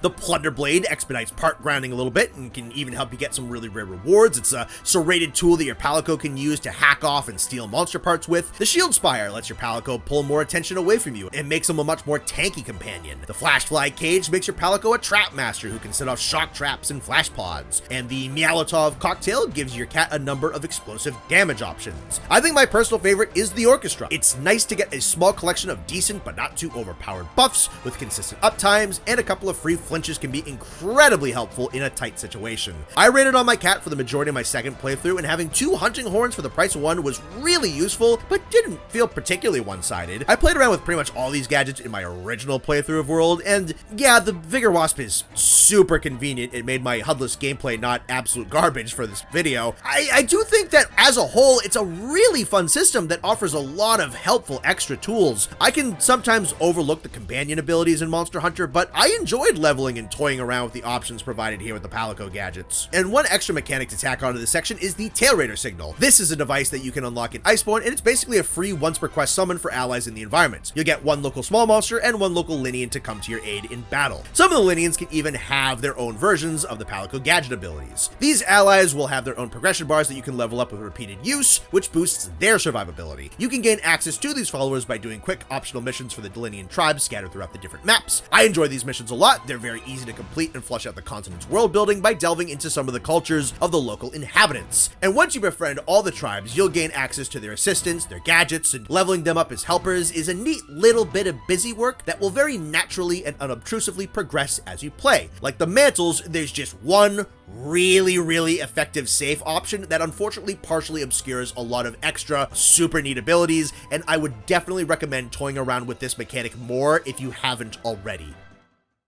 Next up, I'm going to talk about the Slinger. Now this bad boy, I don't have much of anything bad to say about. The Slinger is a super nice multi-tool generally used for firing small projectiles, and they managed to adapt it into a ton of different uses. First of all, the Slinger is the new deployment system for stones, sonic bombs, dunk pods, and flash bombs. You can slot these bad boys in, aim them, and fire them at your target. It is a snappier and more precise apparatus than simply hand-tossing these items like you typically do in the older games. You can also fire a capture net from the Slinger, which can be used to snag local endemic life and insects and put those bad boys in your house. On top of this, the environment and the monsters can also drop types of Slinger ammunition. Different ammo types have different ammo counts, effects, and utility. For stuff that occurs naturally on the ground, you have things like torch pods, which can be used to clear out effluvia and heat up Lavasioth's armor. Then there's stuff like puddle pods, which can strip the mud armor off of Baroth or Geratodus and clear out the fire pools left by Lunastra. Meanwhile, monsters can, via damage taken or from clutch claw attacks, drop things like dragon pods, which deal dragon damage and trigger the Elder Dragon dampening effects of Elder Seal. There's also bomb pods, which have a high chance of flinching a monster with their explosion, and there's things like thorn pods, which can be lodged in a monster and inflict stun damage.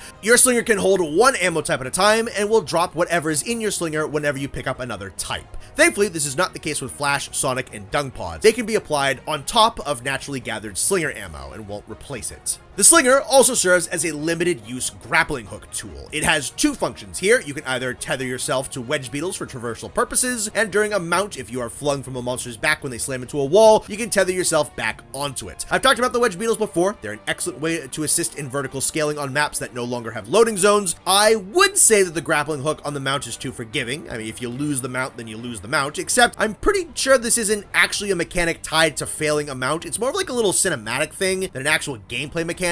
If a monster throws you off from the force of slamming it onto a wall, but you still have your stamina, then you just zip back on. It's more just like a cool animation than an actual pass-fail type of thing, at least as far as I'm aware.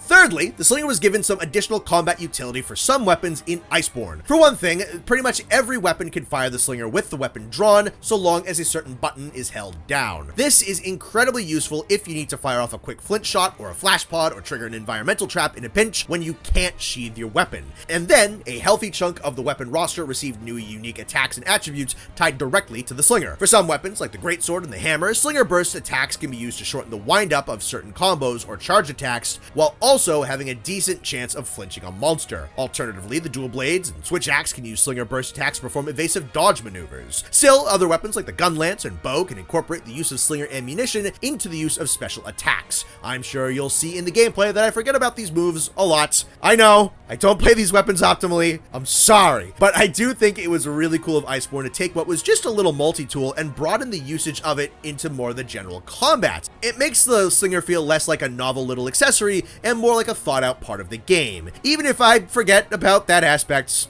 a lot. I'm a big fan of this little device. Though not every weapon got a new attack utilizing it, it's a convenient, multifaceted, useful, and crafty little device with a lot of application, and it's not terribly intrusive either. I feel like the Slinger grew into its own as World and Iceborne progressed, and I never found myself not appreciating what it brought to the table. It's also cool that when it was brought into more of the forefront, the developers thought up several different uses for it. Big attacks, counter shots, combo reducers, and evasive tactics. There's a ton of really solid creativity packed into the Slinger. But can all of those warm, fuzzy thoughts be said about the Slinger's little brother?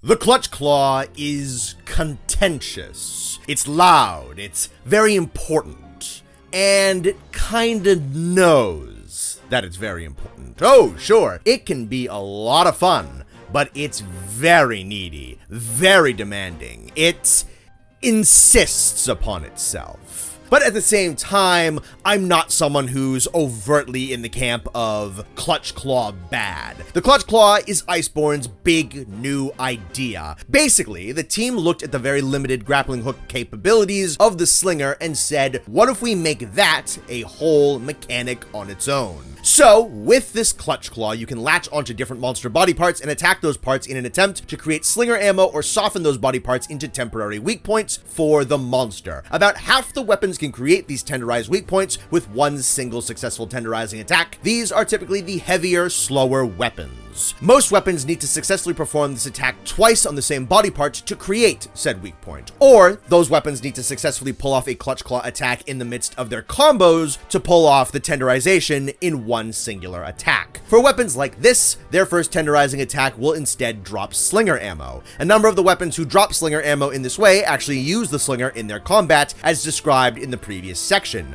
This is why the gun lance is classified as a light weapon and drops Slinger ammo after a tenderizing attack. It needs that fuel to utilize its Wormstake blast ability. You do have to be careful though. If a monster uses an attack with the body part you're attached to, you're gonna get thrown off and take a lot of damage. The attack animations can take a while to perform as well. Additionally, if you're grappled to a monster's head, you can smack it and then turn it 90 degrees. You can then discharge your entire Slinger into the monster's head to send it careening into a wall, out of the sky, or into another monster. You can turn a monster like this up to 3 times, and after that third turn, it will automatically become enraged. An enraged monster cannot be thrown by the Clutch Claw. Also, sometimes flinching a monster will send them reeling into an exhausted posture where they can be Clutch Clawed to automatically, granting you a free tenderizing attack. Additionally, there's a collection of weapons who had the Clutch Claw incorporated into their moveset. However, this is even more scarce than weapons who had Slinger implementation in their kits. The nice thing about the Clutch Claw being added into the attacks of some weapons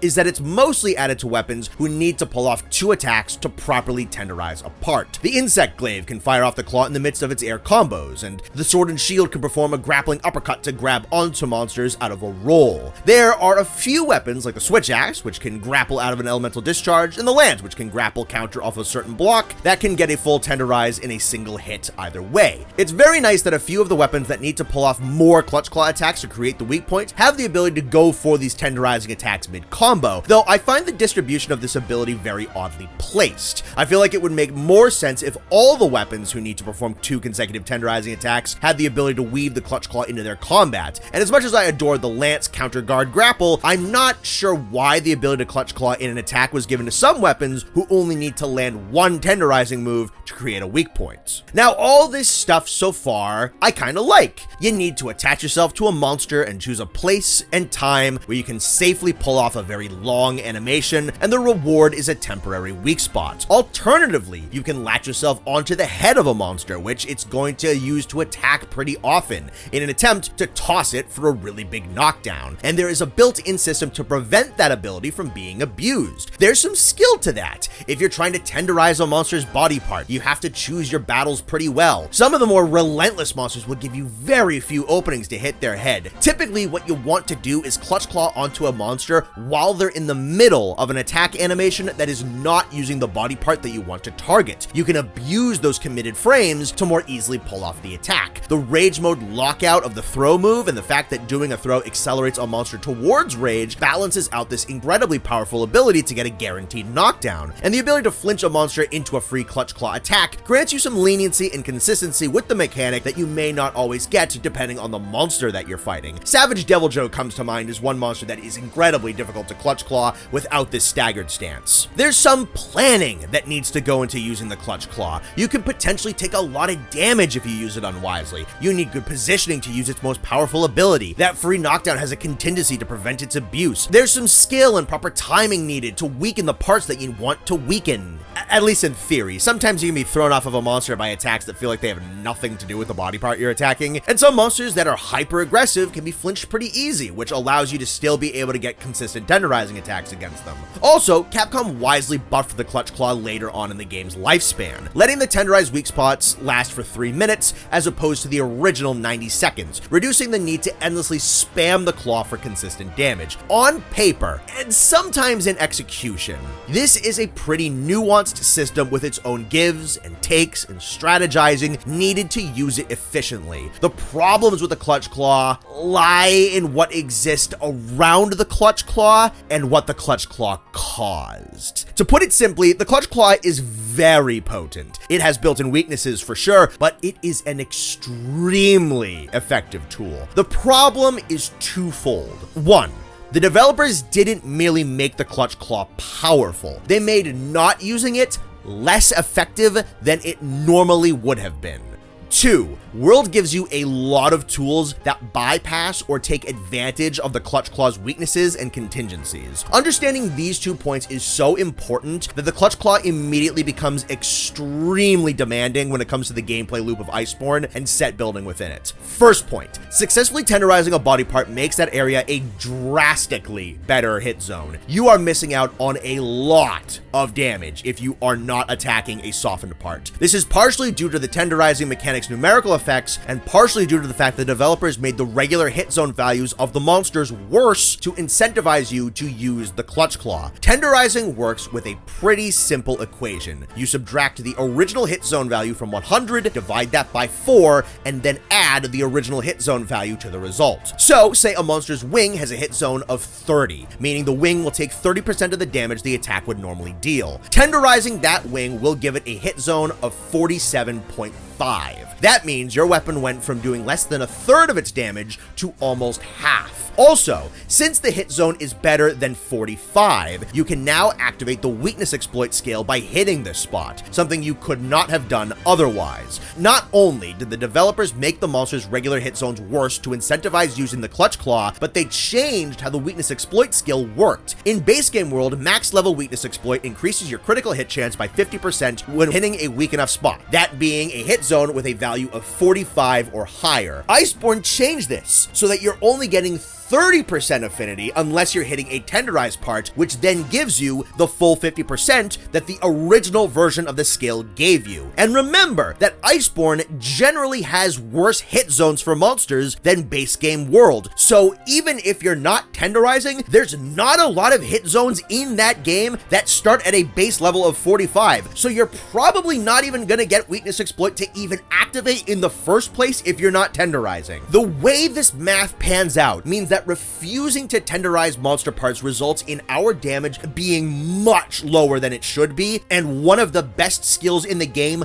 not functioning properly. This is how the clutch claw insists upon itself. The developers made it incredibly inconvenient to not use it, so you want to use the clutch claw. It is an actively bad idea to not use the Clutch Claw. You need to be consistent with this thing if you want to optimize your damage. But didn't we just talk about how sometimes being consistent with the Clutch Claw requires some precision and timing and effective execution in order to properly utilize it? Not if you're running the Temporal or Rocksteady Mantle, it's not. These two tools were already ridiculously safe on their own, but they basically give you free tenderizes on borderline every monster in the game, barring sometimes a Latreon and Arch-Tempered Velkhana. If the monster's attacking with the body part you want to tenderize, who cares? Slap on the mantle, jump on the thing's face, expend a few charges on the mantle to super armor through the attack, and get the tenderize pretty much completely for free. May as well get the rest of them while you're at it too. All that combat nuance I just praised about the claw, gone. Bye-bye. But wait, there's more. Remember the pretty cool mechanic I mentioned where you can throw monsters into walls with the Clutch Claw, but doing so accelerates you towards the monster enraging, and rage locks you out of the throw? That's kind of neat, right? Except there's a skill in the game that jacks up your attack and critical chance when a monster is enraged, and the Clutch Claw basically just gives you the ability to force monsters into rage in the opening 15 seconds of the hunt. And there's a really easy way to maximize Agitator to its highest potential. It's called wearing 2 pieces of Fatalis armor, which unlocks the maximum capacity of the skills that would typically need a specific set bonus to be unlocked, wearing a maxed out Agitator charm, and then slotting in the last 2 levels of Agitator on decorations particularly easily. So unless you're a speedrunner, guess what you're probably going to be running in the solid majority of your endgame hunts in Iceborne? 2 pieces of Fatalis armor, 1 or both of the Temporal or Rocksteady Mantle, full Agitator, and full Weakness Exploit. You will very likely open up a hunt by slapping on a mantle, freely grappling to a monster, turning it 3 times to force rage, tossing it into a wall or hopping off, and then going from there. Using the mantle, you then get the tenderizes that you need. You will very likely be doing this a lot in Iceborne. Now, yes, once again, I know you don't have to participate in this loop. I know there are other options available to you. I know that you can opt out of whichever mechanics you want. I know that super optimal gameplay doesn't necessarily use this loop exactly. I know that not everybody is a speedrunner. I know that there's different mechanics and formulas for different matchups with different weapons on different monsters. I know, I get it, but you have to admit that's a powerful synergy of abilities, right? You have to admit that there's a lot of very easy bypasses to certain challenges and nuances that the game wants to provide you in order for you to activate very strong skills basically for free. You can recognize how this can create at least some degree of build and combat strangulation, right? You can understand why someone would be burnt out on the Clutch Claw due to the fact that there is an extremely repetitive and easy way to very quickly maximize its output in a robotically simple process. You can understand why some people think this thing is super intrusive, demanding, and attention-grabbing, yeah? You can understand that some people are peeved that the developers nerfed a bunch of numbers to railroad you into using this thing. I think the Clutch Claw is a victim of feature creep in Iceborne. There's a lot of really fun tools spread throughout this game that individually have their own nuances and levels of creativity that warrant exploration and experimentation. But I have a feeling that the developers either underestimated or failed to comprehend the long-term effects of how all these tools stack together and would synergize. I've talked a lot about these systems in World that I really like and how they can kind of get cannibalized by very blatant comfy options. The Clutch Claw, I find, really ties a bow on this issue because it's a heavily pushed mechanic that can dramatically improve your damage output, made easier via backing from some of the aforementioned comfort tools. So a counterpoint that would likely pop up is, in a game like this, there is always going to be a most powerful option, a way to optimize the fun out of the game. These things will always exist in a game like Monster Hunter, and you can always have the choice to participate or not. It's not the game's fault that you robotically abused its systems to the point where you no longer had fun. That is very fair, and I agree with you on a level of of principle. My buddy Austin, who played Monster Hunter with me on stream for the first time recently, certainly didn't play in that robotic manner. He loves the clutch claw. If he watched this video and listened to this section, he would probably say that anyone who played as I described all the time for every single hunt is a no fun having bum. What I hope I properly illustrated to you is how blatantly simple and effective this combination of tools, skills, and approaches, how brain dead easy it is to take advantage of these mechanics, how the game punishes you for not using them, and how this amalgamation of issues cannibalizes aspects of these mechanics that I find fun. I made sure to praise the intricacies that do exist with the clutch claw and the mantles and the skill system in order to illustrate to you why I find it unfortunate that they can be smashed together into a concoction that ignores a lot of what makes these mechanics fun individually. Yes, I agree with the principle that optimizing the fun out of the game is down to a player's choice. Yes, I see the logic in the statement that this kind of issue will almost always manifest itself in a game like Monster Hunter. Yes, I think that to a certain degree, if you enslave yourself to the most viable option and or simple option, some of your lack of fun is your fault. But I find that there are specific issues with the clutch claw and the things surrounding it that exacerbates the existence of gameplay optimization issues in a game like Monster Hunter. And I think this is my biggest issue with Monster Hunter World on an objective level. The comfort that the safest options within these gimmicks and mechanic systems allow for stacks way too well with one another. I'm not opposed to there being new gimmicks in Monster Hunter. It's great that the series likes to evolve and not repeat itself too much. I don't want this to be like COD, where every single game is the same. I like pretty much every single Monster Hunter gimmick, at least in a vacuum. The World and Iceborne ones too. I had very good things to say about all of the gimmicks in World and Iceborne individually, but this game has like 4 or 5 of them put together. I don't think it needed that many, and I'm sure the developers understood how they worked in tandem to some extent.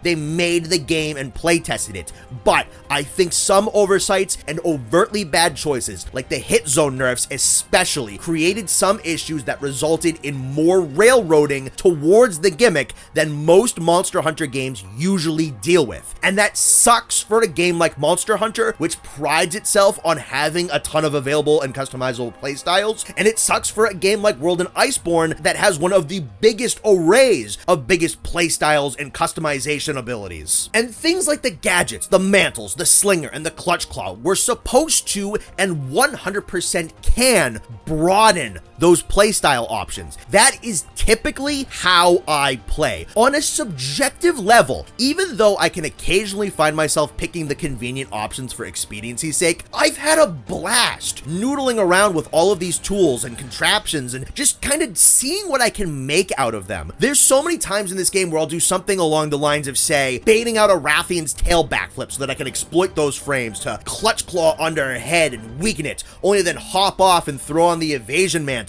because I know her moves really well and I want to practice getting some damage increases with iframes off of her. And then my Palico is using the choral orchestra to buff my stats a little extra bit, all while I'm using some, I don't know, roughshod lance build that I slapped together in like an hour. That's a lot of fun for me. I generally really enjoy playing World and Iceborne because it lets me do really cool like that. And there's absolutely no doubt in my mind that that is what the developers intended. How I play World is probably pretty close to how they hoped people were going to play it, but that doesn't mean that there aren't these fundamental issues in how the game is designed, and I have to be honest about that. Now, my biggest issue with World on a subjective level, it's totally the slap-on part weapon designs. I know, I'm being very daring and bold for this take. I'm a real trendsetter here. These designs don't actually affect the game on a gameplay level, but come on, dude, they look awful. They tried going for like a realism thing where you're actually like, attaching monster parts to real bone and iron weapons. There's this theory that you were supposed to build these weapons into the more fantastical designs that Monster Hunter is known for, but they just never finished this, and they didn't rectify that issue in Iceborne either. And a lot of weapons just straight up ignored this idea like completely. It was a dumbass, stupid idea. So stupid that they actually had to affirm that this wasn't gonna be an issue in WoW. Yeah, I don't know. I didn't have anywhere else in the script to bitch about how bad the horrible slap-on weapons look. They weren't getting into their own timestamp, and this was a pretty heavy section, so I kind of wanted to just end this with a joke. All right, we're gonna swap into the endgame stuff. We're gonna talk about tempered monsters next. All right, cool.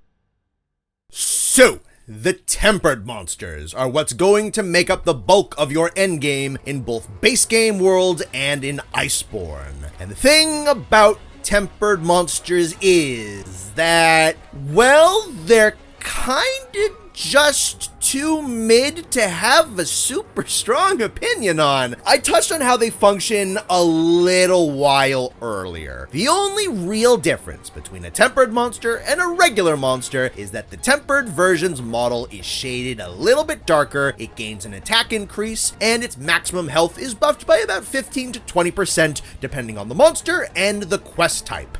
That's about it. That's tempered monsters, at least on a mechanical level. They don't have a damage point minigame, there's no scaling quest system, there's no new moves or altered properties, just a noticeable but not really heinous number bump. I mean, at least it's not an over-designed system. I don't hate Sunbreak's Anomaly Quest, but that system has a ton of little baked-in mechanics that resulted in a bit of a pacing issue with the endgame overall in that one. The most interesting thing about the tempered monsters is probably the rewards. Tempered monster investigations are really good for farming decorations, which gives them solid utility as individual quest targets. Tempered monsters also grant you important materials for endgame charm and weapon upgrades, and their Guiding Lance fights will drop materials that can be used for weapon augments. They also drop their materials and decorations in fairly generous quantities, so it's nice that you're not really getting nickeled and dimed by each tempered monster individually. The most important thing to know is that tempered monsters operate on 3 different tiers, sorted by monster difficulty, and there's a couple of monsters at the very bottom of the difficulty tier that don't have tempered forms in the slightest. We'll call them like tier 0 monsters. The tier 3 monsters drop the best upgrade materials and decorations, so you're going to be fighting predominantly Elder Dragons and Elder Dragon level monsters like Deviljho Rajang and Basilgeuse during the end game grind. I suppose the worst thing about this system is that the tier 3 monsters are just so much more valuable individually that you're going to be fighting the lower rungs of the roster very infrequently, which results in a lot of the early to mid-game monsters being particularly underutilized in the end of Iceborne. I said earlier, but I'll reiterate, the nicest thing about tempered monsters is that their progression doesn't scale, and the scaling that they do have is not horrible. So in order to get the really nice weapon augment materials, you don't have to min-max if you don't want to. You might get like, say, 13 and 15 minute clear times with only a decent set, but that's not the end of the world. It's a perfectly okay, pretty inoffensive, enormously simple endgame loop. You fight the really cool monsters in World and Iceborne, but they're a little stronger. I'd say their damage stats are a bit more comparable to those of old Monster Hunter games, perhaps. I think that they're fine. It's the most middle of the line, perfectly okay monster endgame system that they've ever done, though it's also definitely the least mechanically interesting of all the amped up monster endgames that I've ever seen. I suppose this is a good enough time to talk about the arch-tempered monsters. They're not as baked into the endgame as the standard tempered ones. These are kind of just endgame challenge super bosses. Some of these guys are kind of neat, most of them are kind of lame. The arch-tempered Elder Dragons were super endgame post-launch challenge fights that could reward you with some fairly powerful Gamma armor sets. The Gamma sets are pretty straightforward. You fight the monster, say like 5 times, you get a good armor set out of them. There's no never-ending loop, though the AT monsters can reliably drop some of the endgame level upgrade materials, so there's some reason to go back and fight them more than just their armor. The majority of these arch-tempered monsters are basically master rank statistics on Elder Dragons that are fought in higher rank, or super amped stats on master rank Elder Dragons. Sometimes the monster would get a new attack or have its passive ability amplified, but for the most part, they're really just super tanky, hard-hitting monsters that you've already been fighting a ton of times. Now, when they actually bothered to change up the arch-tempered fights, they made them pretty good. AT Zora Magdros has its health upscaled and its timer decreased to incentivize tighter gameplay and better execution of its siege mechanics needed to repel tell him. AT Xenojiva is a far more engaging and oppressive battle, if a little spammy with the fire ground ability. He strings his moves together far better, skips the meandering first phase, and spends far less time idling around not attacking you. AT Nergigante is an incredibly fun, brutally aggressive, and yet still very fair form of what was already an excellent fight. And AT Velkhana is one of the best fights in the game, due to the fact that it damn near perfectly matches the top speed that hunters have access to in Iceborne, and has some ability to counter the laziness of the temporal mantle. When they actually tried to make them interesting, the ATs are some of the best experiences that the entire game has to offer, but things like AT Teostra, Lunastra, Kirin, Valhazak, and Namiel are just kind of basically nothing burger inflated fights, and AT Kashala is one of the most atrocious things in the entire game. It's so annoying that players would just spam flash pods so that he would stay on the ground. So the developers decided to just ruin flash pods forever. Thanks, dick!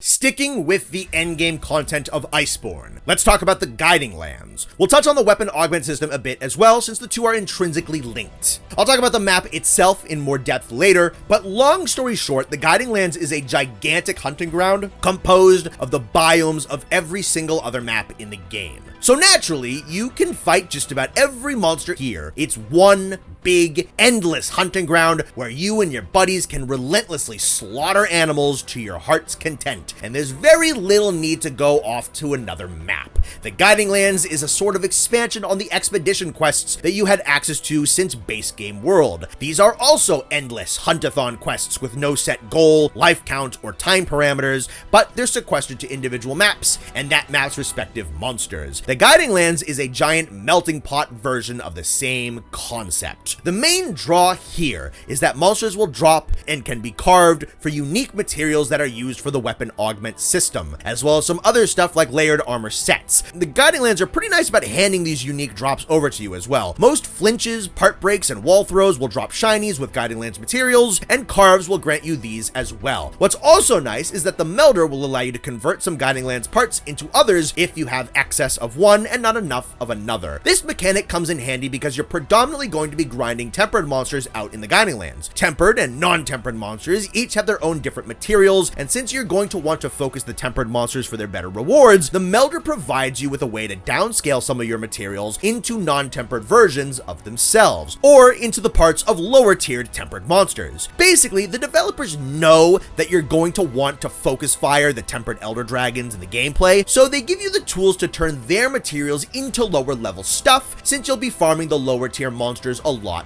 less. Do bear in mind that you need to have attained a material at least once to unlock the ability to meld for it. So even if you're going to be focusing on hunting tempered elder dragons, you should make an attempt to hunt the tempered and non-tempered version of every monster at least once. The Guiding Lands has a bit of an odd setup that makes grinding for specific monsters a little bit of a hassle though. Every region has its own level that goes from 1 to 7. The more monsters you slay or resources you gather in a specific zone, the higher that level in that region is going to increase, and other regions are going to start to decrease in level. You can have up to 3 areas at a maximum of level 7, and the rest will all be settling at level 1 if that's the case. Thankfully, the game seems coded to recognize which 3 areas you're prioritizing and won't let the upgraded levels interfere with each other's progress all that much. So the issue here is that you, the individual, can only have access to 3 biomes of top tier monsters at a time. This was absolutely developed to encourage teamwork. Basically, you work with other hunters who have prioritized leveling biomes that you haven't leveled, and you hunt together to get all the materials that everyone needs. Now, I certainly don't mind there being structures in Monster Hunter that encourage multiplayer. I enjoy things like sieges and the rampages for that reason, but I find that the point of an all Monster Huntathon super map is a bit diminished when it puts this hefty restriction on what you can and can't hunt at what time. And those restrictions get way worse if you're playing by yourself. If you don't have at least one consistent hunting buddy who has the opposite biomes leveled, you're going to have to waste time resetting your levels to farm materials from a monster that can only be found in a zone that you don't hunt in.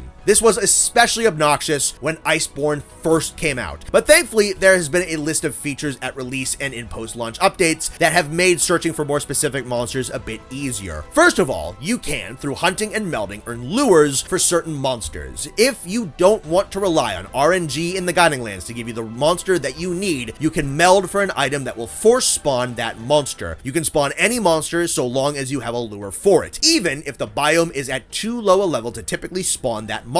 However, if the biome is at a high enough level to spawn the tempered version of the monster, it will be the tempered version that spawns instead of the normal one. This is the cleanest and most consistent way to hunt the monsters that you need to hunt for to get the upgrade materials that you want. Lures aren't even particularly expensive either. Just by participating in Guiding Lands hunts, you'll get a ton of these Dragon Vein and Spirit Vein bones. You can toss those into the melder by the bucketful and make a whole bunch of lures. You'll also earn a lot of random lures just by hunting and tracking and playing the game out in the Guiding Lands. The only thing that makes this system not 100% convenient is that you need to have the regions at specific levels if you want tempered monsters to show up and drop their specific parts. You also have some limited ability to manually manipulate the levels of your Guiding Land zones. If you have your Guiding Lands biomes at levels that you want to keep them at and you don't want to have to keep rebalancing them over and over and over again, you can lock your levels in place. And if you ever need to bring down one zone in order to hunt in a lower tier monster or build another biome up easier, you can manually decrease the level of any biome at any time. You can't manually increase levels like this though. That needs to be done by hunting. I find that these level manipulation tools are most useful if you're trying to find tier 1 or 2 level tempered monsters. Locking your regions in place and scaling them down a bit can help prevent your Guiding Lands from being flooded by tempered elder dragons. Also, if you want to hunt mostly non-tempered monsters, you can forcibly keep your biomes from hitting a level where they would spawn.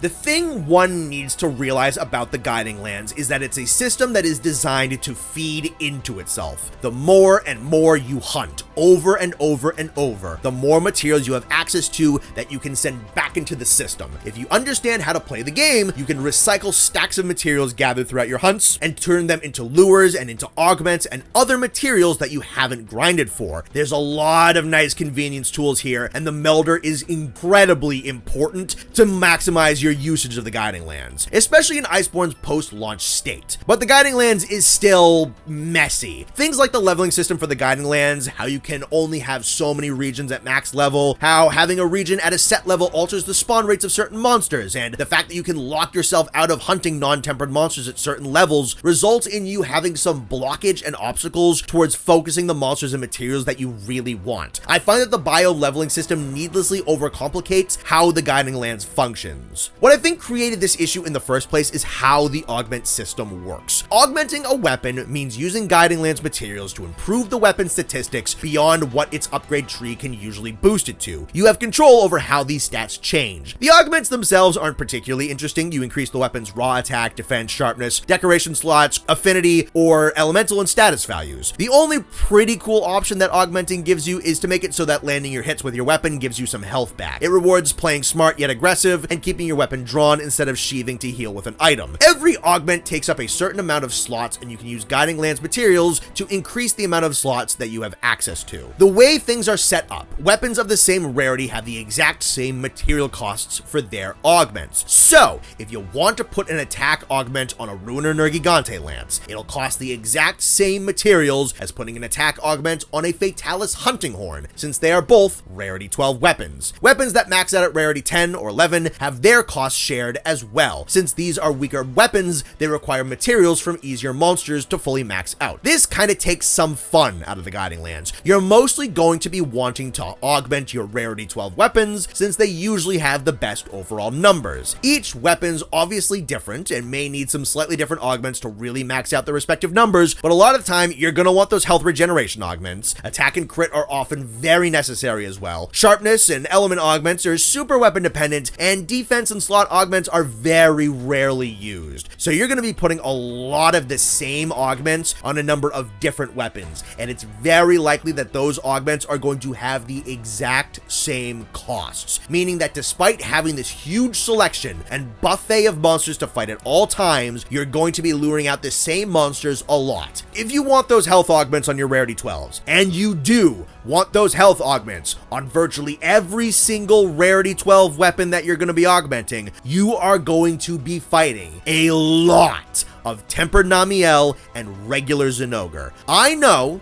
that Sunbreak came out after Iceborne, but I think it's worth doing a little bit of a comparison. Yes, in Sunbreak's endgame, augmenting weapons also needed some parts for specific monsters to get the higher tier augments. I think some specific item requirements like this are sensible because the developers don't want you to only grinding the easiest monsters over and over and over to mass produce resources. But the nice thing about Sunbreak is that a good chunk of the cost of the weapon augments, and I think pretty much the entire cost of the charm system, was any afflicted part that you want. Whatever you have in excess stock, you can throw into the vat, with some specific costs to ensure that you've actually earned these top level boosts. The anomaly system doesn't feel like it punishes me nearly as much as the Guiding Lands does for fun hunting whatever afflicted monsters I want and building up a reward stockpile, because a huge chunk of my upgrade payments come from cherry picking whatever I want out of that stockpile. Augments from the Guiding Lands are far more restraining in their costs. Yes, the lures and the melder allow for some ability to transform some parts into others, and to more conveniently hunt for certain things. But if you have these hyper-specific and very repetitive material costs, doesn't it make the most sense to repetitively go hunting for those monsters over and over and over and over? Also, the item melding is really only there to scale down your parts. So if your goal is tempered Elder Dragon materials, there's nothing higher on the totem pole to scale down into those parts. There's nothing you can turn into tempered Elder materials. You have to go fight them if you want their stuff, and you'll need to fight a lot of them because Rarity 12 weapons need parts from tempered tier 3 monsters for their augments right from the jump. And like I said earlier, you're highly likely to be focusing solely on Rarity 12 weapons. I think the Guiding Lands has a little bit of an identity crisis. It is designed to be this randomly generated, infinite hunting ground where you and your friends can battle forever and amass this gigantic stockpile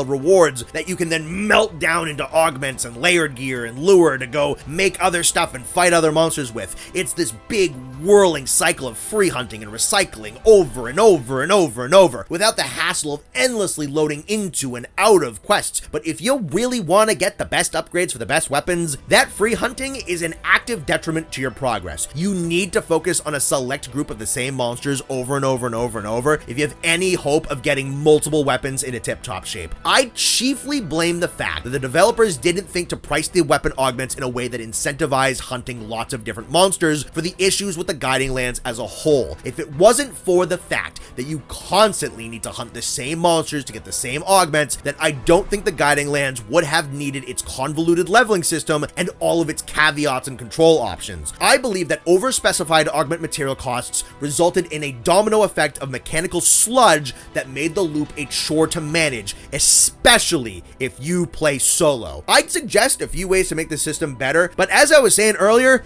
they kinda already did it. Sunbreak makes endgame fun hunting much more viable and doesn't actively punish you for straying from a hard set group of the same 5 or 6 monsters. The anomaly quest system has problems too, for sure, and it doesn't toss out specific material costs, but it does a far better job at rewarding you for hunting a ton of different monsters than the Guiding Lands does, which is a map that markets itself on letting you hunt every monster.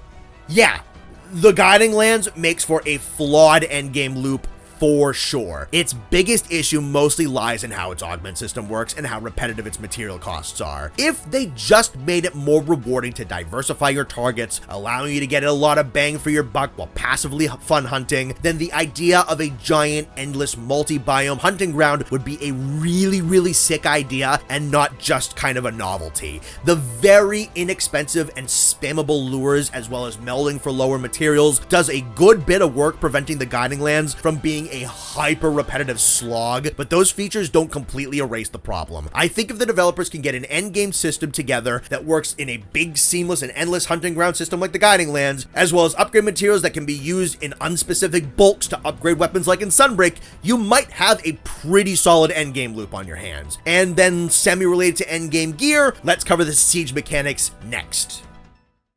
So, siege monsters are a bit of an evolution on some of the classic giant monster fights that you'd have expected in the older Monster Hunter games. These big, lumbering, passively destructive giants that have so much health and are so gargantuan that you often need a team of several hunters and lots of heavy weaponry to take them down. Monsters like Lao Shen Lung, Shen Guren, Sideus, and the Morans. These guys are designed as spectacle battles as well as major multiplayer attractions. Now, World did have a monster in Zora Magdaros who matched the pace, heavy weapons use, and sheer scale of those classic giant monster fights. But it was Kulve Taroth and Safi Jiva that took these big lumbering colossus battles, downsized these monsters, upped the spectacle, improved the gameplay, added in multiple extra phases, scaled their health for multiplayer only, gave them a mechanic that had their health carry over from one quest to another, and gave them RNG weapon grind mechanics as a reward for completion. The general loop of the siege was to hit these different reward tiers by completing a variety of tasks before the monster was defeated or slain. This mostly consists of getting all of the monster's part breaks. Kulve Taroth also has a tedious opening section in her siege, where she doesn't engage in combat for a while and you have to collect her tracks and gold armor chippings to complete some of her reward tiers. This first phase of Kulve Taroth is the closest these two sieges get to the big, slow, lumbering, passive siege battles of the past. For the most part, though, these are pretty engaging duels where you have to wound limbs, damage wings, destroy horns, shatter gold plating, bit by bit, piece by piece, dealing the best damage that you can. The more tasks you complete, the better your stack of rewards once the siege is over. The rewards are what we care about the most in this section, but we'll cover a few other aspects of the sieges first. The coolest thing about these two quests is that they make use of the game's 16-player hubs. When a siege is started, it creates a singular instance of the siege for the whole server. When people in the hub post and join quests related to the siege, they are all engaging on the same reward and health pool. Everybody in the same hub contributes and benefits. This can make part break farming much simpler, in the scenario that your whole server is communicating. You can have individual hunting teams use specific damage types to focus fire on specific body parts. For example, the wings of Safi Jiva have horrible hit zones for anything except gunner weapons. So you could send a team of hunters with gunner weapons to specifically try and snap his wings. Perhaps that's a little bit easier said than done on that level of communication, but it is certainly possible. It also certainly is not mandatory. If you have a whole server running a raid, you'll probably be able to drop Safi and Kulve in 2 runs apiece, possibly 1 if you're really good. If you're running a team of 4, you'll probably beat them in 2 or 3 runs. If you're running a group of 4, the coordination is a lot easier. You'll just have to prioritize different parts on different runs. I would not recommend running these sieges in single player. These two are absolutely designed for multiplayer and do not have dynamic health scaling. These are multiplayer fights. I will be consistent with my take on the rampages and say that I still do not mind that Monster Hunter, a series conceptualized to be a multiplayer game, has a mechanic that is very heavily multiplayer focused. That being said, the rampages still allow you to win when playing by yourself, and the traditional 2 sieges in World do not. If you are solo only, you're not beating these sieges as they're traditionally presented. Thankfully, the developers eventually added single-player options for both Kulve Taroth and Safi Jiva. Safi's solo event quest popped up a couple months after the original siege dropped, but Kulve Taroth, who was introduced in base game World, did not get her solo fight to upgrade her gear until towards the end of Iceborne. If a mechanic like this is ever brought back, I think the solo versions should arrive within a few weeks of the siege being available. So let's talk about the gear grind that comes with these fights. This is why you're going to be engaging in battles with these 2 big bosses a lot. Also, they have pretty good armor sets. Safi and Kulve each have a table of weapon rewards that contains 1 of every element and status for every weapon. There's a lot of weapons to sift through with these 2. Kulve Taroth has some of the best elemental weapons in the game, and Safi Jiva has the most customizable weapons in the game, which are potentially comparable in power to some of the best weapons that the game has to offer. The problem with Kulve Taroth's gear is that her weapon rewards table is completely randomized and you have no control over it. If there is a specific weapon that you're looking for, it's entirely up to God whether or not you get it. But whatever you do get offer is quite likely the best option for that element and that weapon. This is more so an issue in base World than it is in Iceborne. World had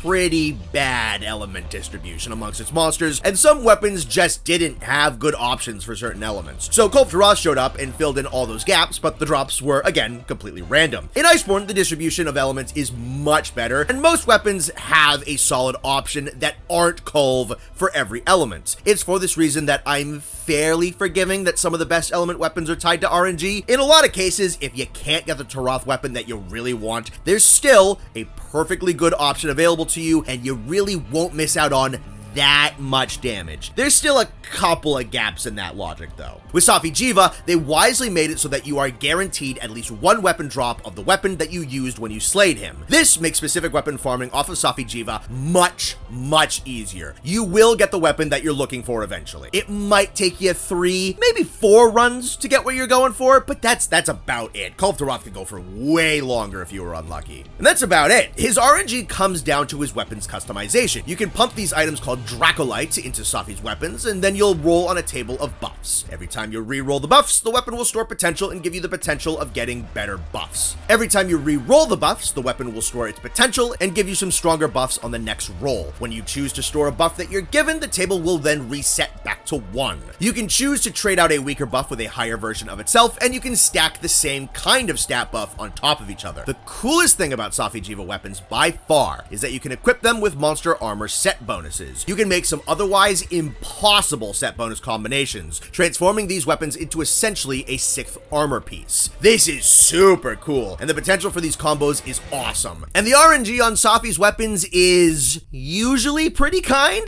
The game can usually tell what stats you're prioritizing, and will then start to feed you enhanced versions of the stat increases that you were already choosing, and pushing you more in the direction that you're indicating that you want to go. Getting the set bonus you want is probably the buff that will take you the longest to find.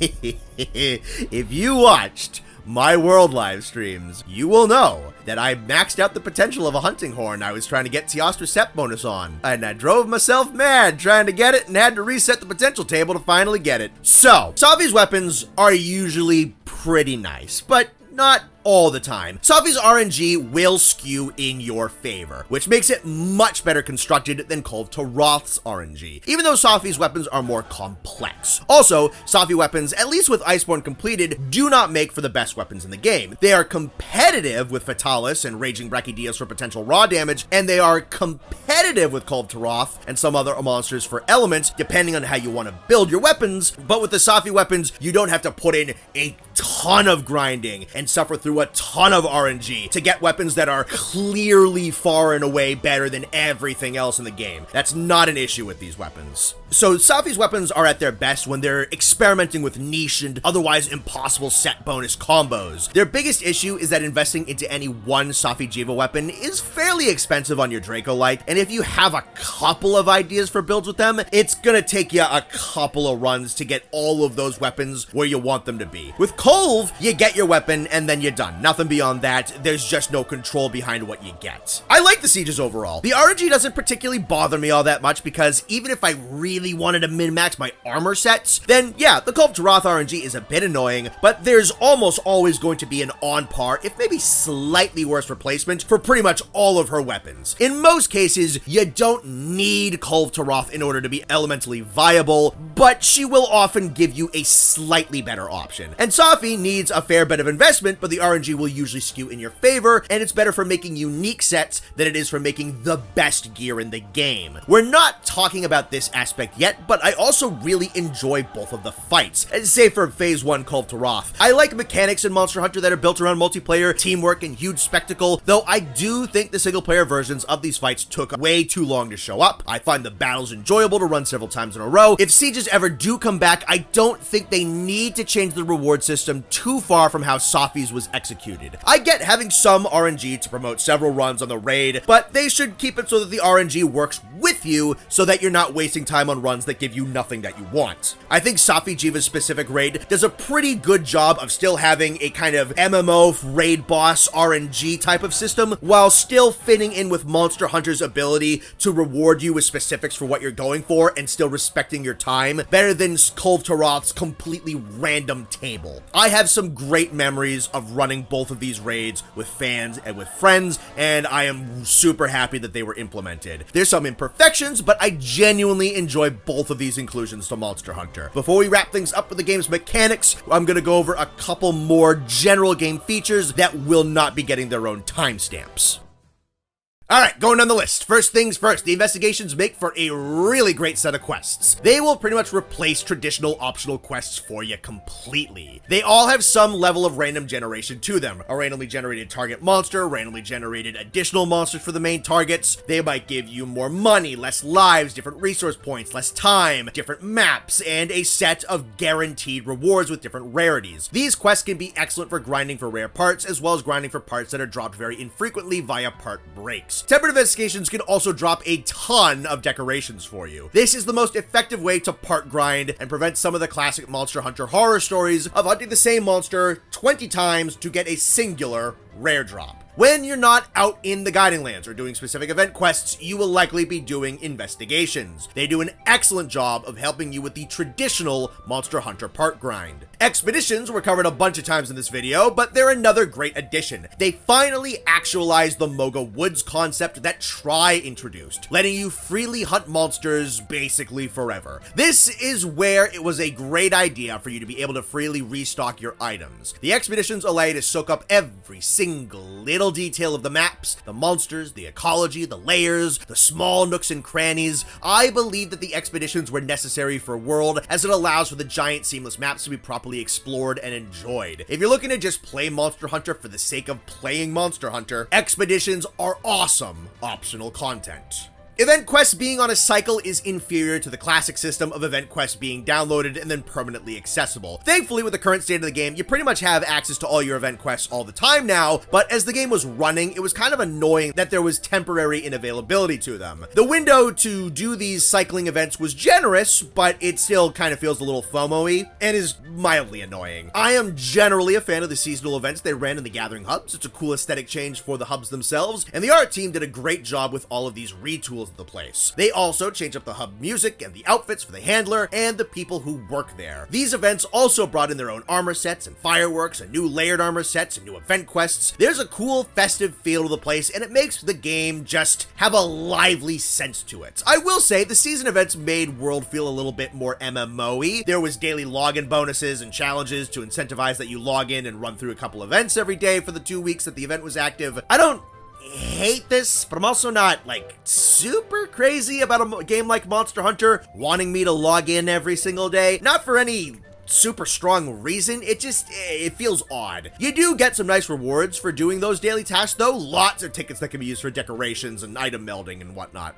Layered armor was an awesome addition to Monster Hunter and creates the true endgame of fashion hunting. For a while, layered armor was kind of just a neat novelty, with you getting a couple of new sets in the seasonal events that you could make. Eventually though, the game adds the ability for you to unlock the monster armor sets for layered armor, letting you dress basically however you like. Buying layered armor is a bit expensive on the monster parts. It often requires part break rewards, a rare drop, and some Guiding Lands materials, but you buy the entire armor set for layered armor whenever you make that purchase. Layered weapons was also a neat idea, but they implemented it super weird, where it was built into the augment system, and what you did was you purchased an individual layered weapon design for an individual weapon. It's incredibly odd that they didn't just have them as single purchase items that you could slap on any corresponding weapon, the same exact way the layered armor system works in this game. Fortunately, Sunbreak fixed that issue completely. Tracking monsters and using the scout flies kind of feels like one mechanic was slapped onto another. I kind of get the feeling that the monster tracks and markings were originally the main idea used for pursuing monsters, and the magical auto-tracking neon glow bugs that forcibly turn your camera in the direction that you want to go were added in later because somebody got lost in the ancient forest during development. There's actually a little evidence for this being the case. In the very first quest in the game, there's kind of a red heat marker where the Jagras were last seen that's used to guide you towards them. This may have been a scrapped heat mechanic that would have told you where a monster recently was so that you can start tracking them down. Hard to know for sure without explicit confirmation that this was the case. As is, once you've gathered enough tracks and fought a monster enough times, your scout flies will just automatically know where your quest is going, and there's very little actual manual tracking on your end at that point. Much like the classic Monster Hunter games though, monsters in World have consistent spawn locations, and you can memorize those spawn locations, so it's not like there was a super in-depth tracking system in the old games that World just kind of threw out. I just think that the tracks became oddly irrelevant really fast, and I don't love the neon goo that just flies all over the place and onto everything and all over my map without my say-so. At the very least, I wish the scout flies were a usable item that I could choose to use to highlight points of interest on the map, rather than it just being something that the game does automatically. The tracking isn't ruined, it kind of just reeks of a mechanic that could have been really, really sick, but then they got cold feet over it, and I think that kind of sucks. The passive item gathering mechanics are fine, nothing too crazy to write home about. There are bounties you can select to farm armor spheres, there's NPC requests you can complete to upgrade the foods at the kitchen, improve your tools, and create more camps on the maps. You can farm insects, plants, and fungus from the farm, which are all useful for combining for things. The Meow Snares can get you a bulk of monster materials. The Argosy can also get you some extra monster materials, as well as consumable items and some trade-in materials if you really need to farm some extra money. The coolest out-of-hunt material farm, by the way, is the Steamworks, which is this minigame where you dump ore into this giant machine, and it will vomit up things like decorations and useful items and stuff like that. Nothing has beaten the aesthetics of the Freedom Unite farm, but Iceborne does give you a lot of nice options to keep your items stocked, so you don't need to break off and do a ton of gathering. That's particularly nice for a game like World, which wants you to play it a lot. It's also great to have a huge item stockpile in a game that has endless huntathons like the Guiding Lands and the Expeditions. The way that the village and hub quests were merged together was severely botched, unfortunately. The game wants you, the individual hunter, to have your own hero's journey as the main character, yet it also wants you to be able to do the story missions with other people. They go about doing this in the worst way possible. If a player has a cutscene that they need to watch, players have to wait around in the hub, unable to join the quest until that scene ends, and players all need to watch their own cutscenes individually in their own instances. So, if you're trying to play the story together, everybody has to load into their own quest, watch their own cutscene, back out of that quest, rejoin on another post, and then go and play every single individual time that there's a cutscene. There's so many other ways that could have done this. Make it so that there's multiple hunters in the cutscenes. Have it so that every player only sees their hunter in the cutscene. Have it so that players can at least join your quest and watch the cutscene with your character if they've already completed that quest. They sacrificed the multiplayer experience for the sake of preserving the immersion of the story, and it was absolutely not worth it. Microtransactions in Monster Hunter kind of stink. Now, yes, these ones in particular would fall into the category of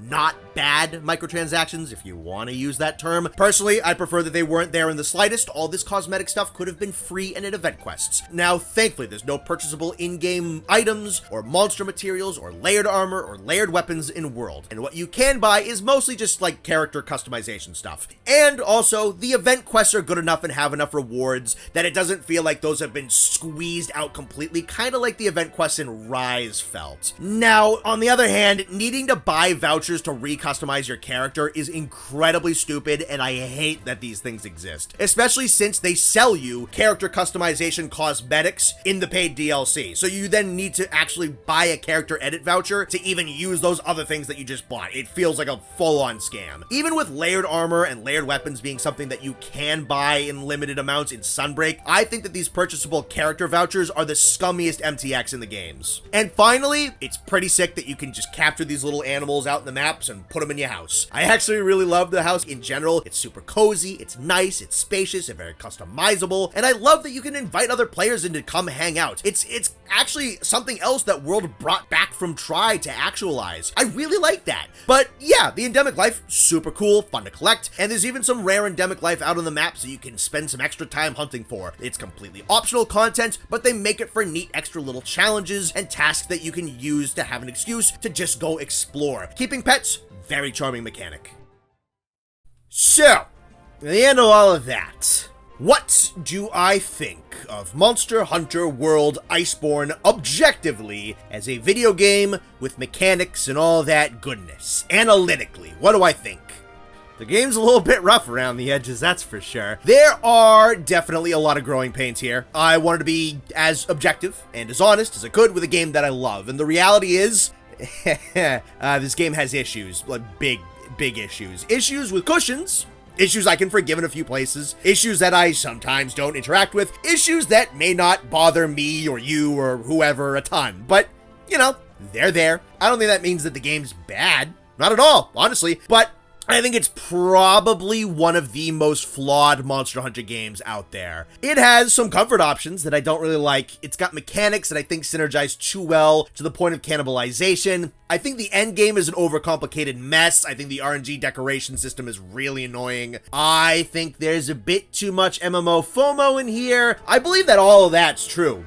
I believe that all of that's valid. World and Iceborne, still awesome. And, you know, like I said in my thesis, a big part of that is because this is Monster Hunter. And, you know, that's not a statement that I make in the name of blind brand loyalty. These games are so damn solid in terms of loop, boss design, gameplay, and weaponry, that a lot of these big issues that I meticulously broke down can sometimes just not do a ton to inhibit my enjoyment of the game. Yeah, sure, the Temporal and Rocksteady and Mantle are really brain dead, but yeah, I try not to use them all the time, and you know, when they're over and done with, I just go back to playing normally. Yeah, I don't really like that I can go replace my Mega Potions all the time, but I don't go for that restock that often, and yeah, I still get a ton of satisfaction from the game's challenging fights. Yeah, Guiding Land's way too complicated, but the game doesn't really ask you to min-max the augments that much.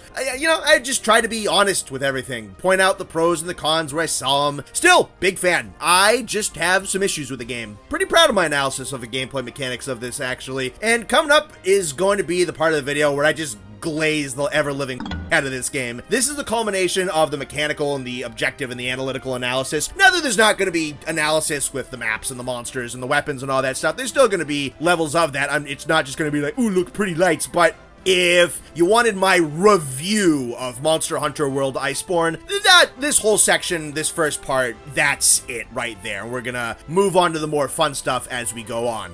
But you know, here's a really interesting question.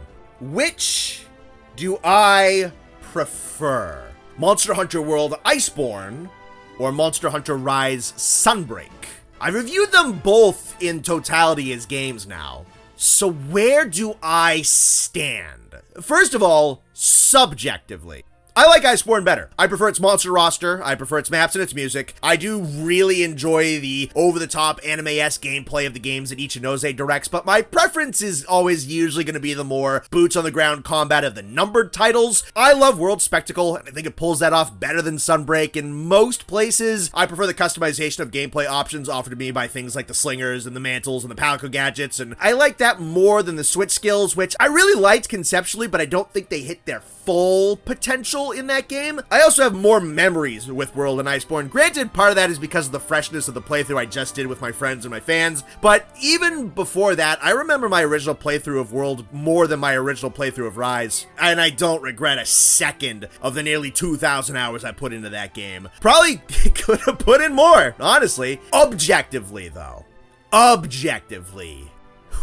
Now, that is a question. A dangerous little question. Let me real first kind of quantify objectively comparing video games against each other, because objectivity in analysis and video game design, especially video game design, is a little bit tough.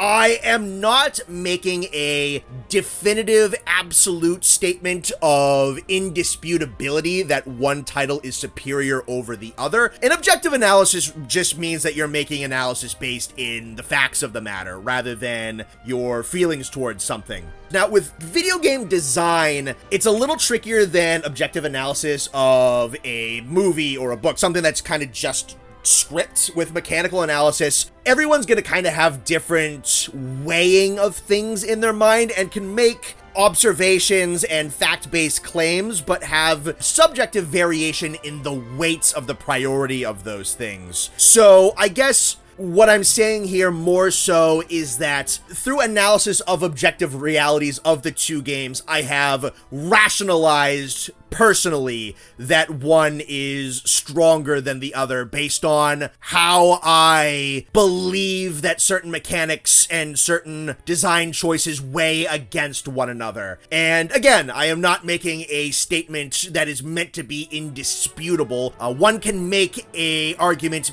rooted in objective claims that disputes what I'm gonna say here.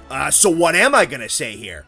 I ain't a bitch. I think Sunbreak's a better video game. I think that the endgame of Sunbreak is better constructed. I think the gimmicks are very prominent, but cannibalize on each other far less. There's less free healing options, and with the camp restocking, it's way more out of mind just because it's a little less convenient to get there. With Rise and Sunbreak, they have much better characters than World and Iceborne, and in terms of writing and narrative, Sunbreak's is just better. The endgame set building, I think, is much more freeing because there's less skill and tool combinations that exploit certain mechanics and lead to set building strangulation. I also find that Sunbreak is far better at rewarding you for hunting a wider variety of its monster roster than Iceborne is. I believe that the in-game traveling mechanics compensate for map size far better than what Iceborne has to offer. The way that the single-player quest lines, multiplayer quest lines, or fusing between the two in Rise and Sunbreak is far better than how World and Iceborne handled it. Sunbreak also provides a substantially less vague numerical information in-game regarding monster hit zone values and elemental weaknesses to make mathematical calculations far simpler, and there's also just no RNG decoration system in that game. So are you mad at me? Are you still here anyway? Good. It means you're a big boy and you can handle that you don't agree with me. That's fine. I just think that, Sunbreak managed to power through some of Iceborne's growing pains and improve in a couple of areas where I think that Iceborne faltered. Now, are you ready for a few more hours where I mostly just gush about how awesome this game is? Well, that's gonna be the next couple of parts of this video. We still got a long ride ahead of us with this thing.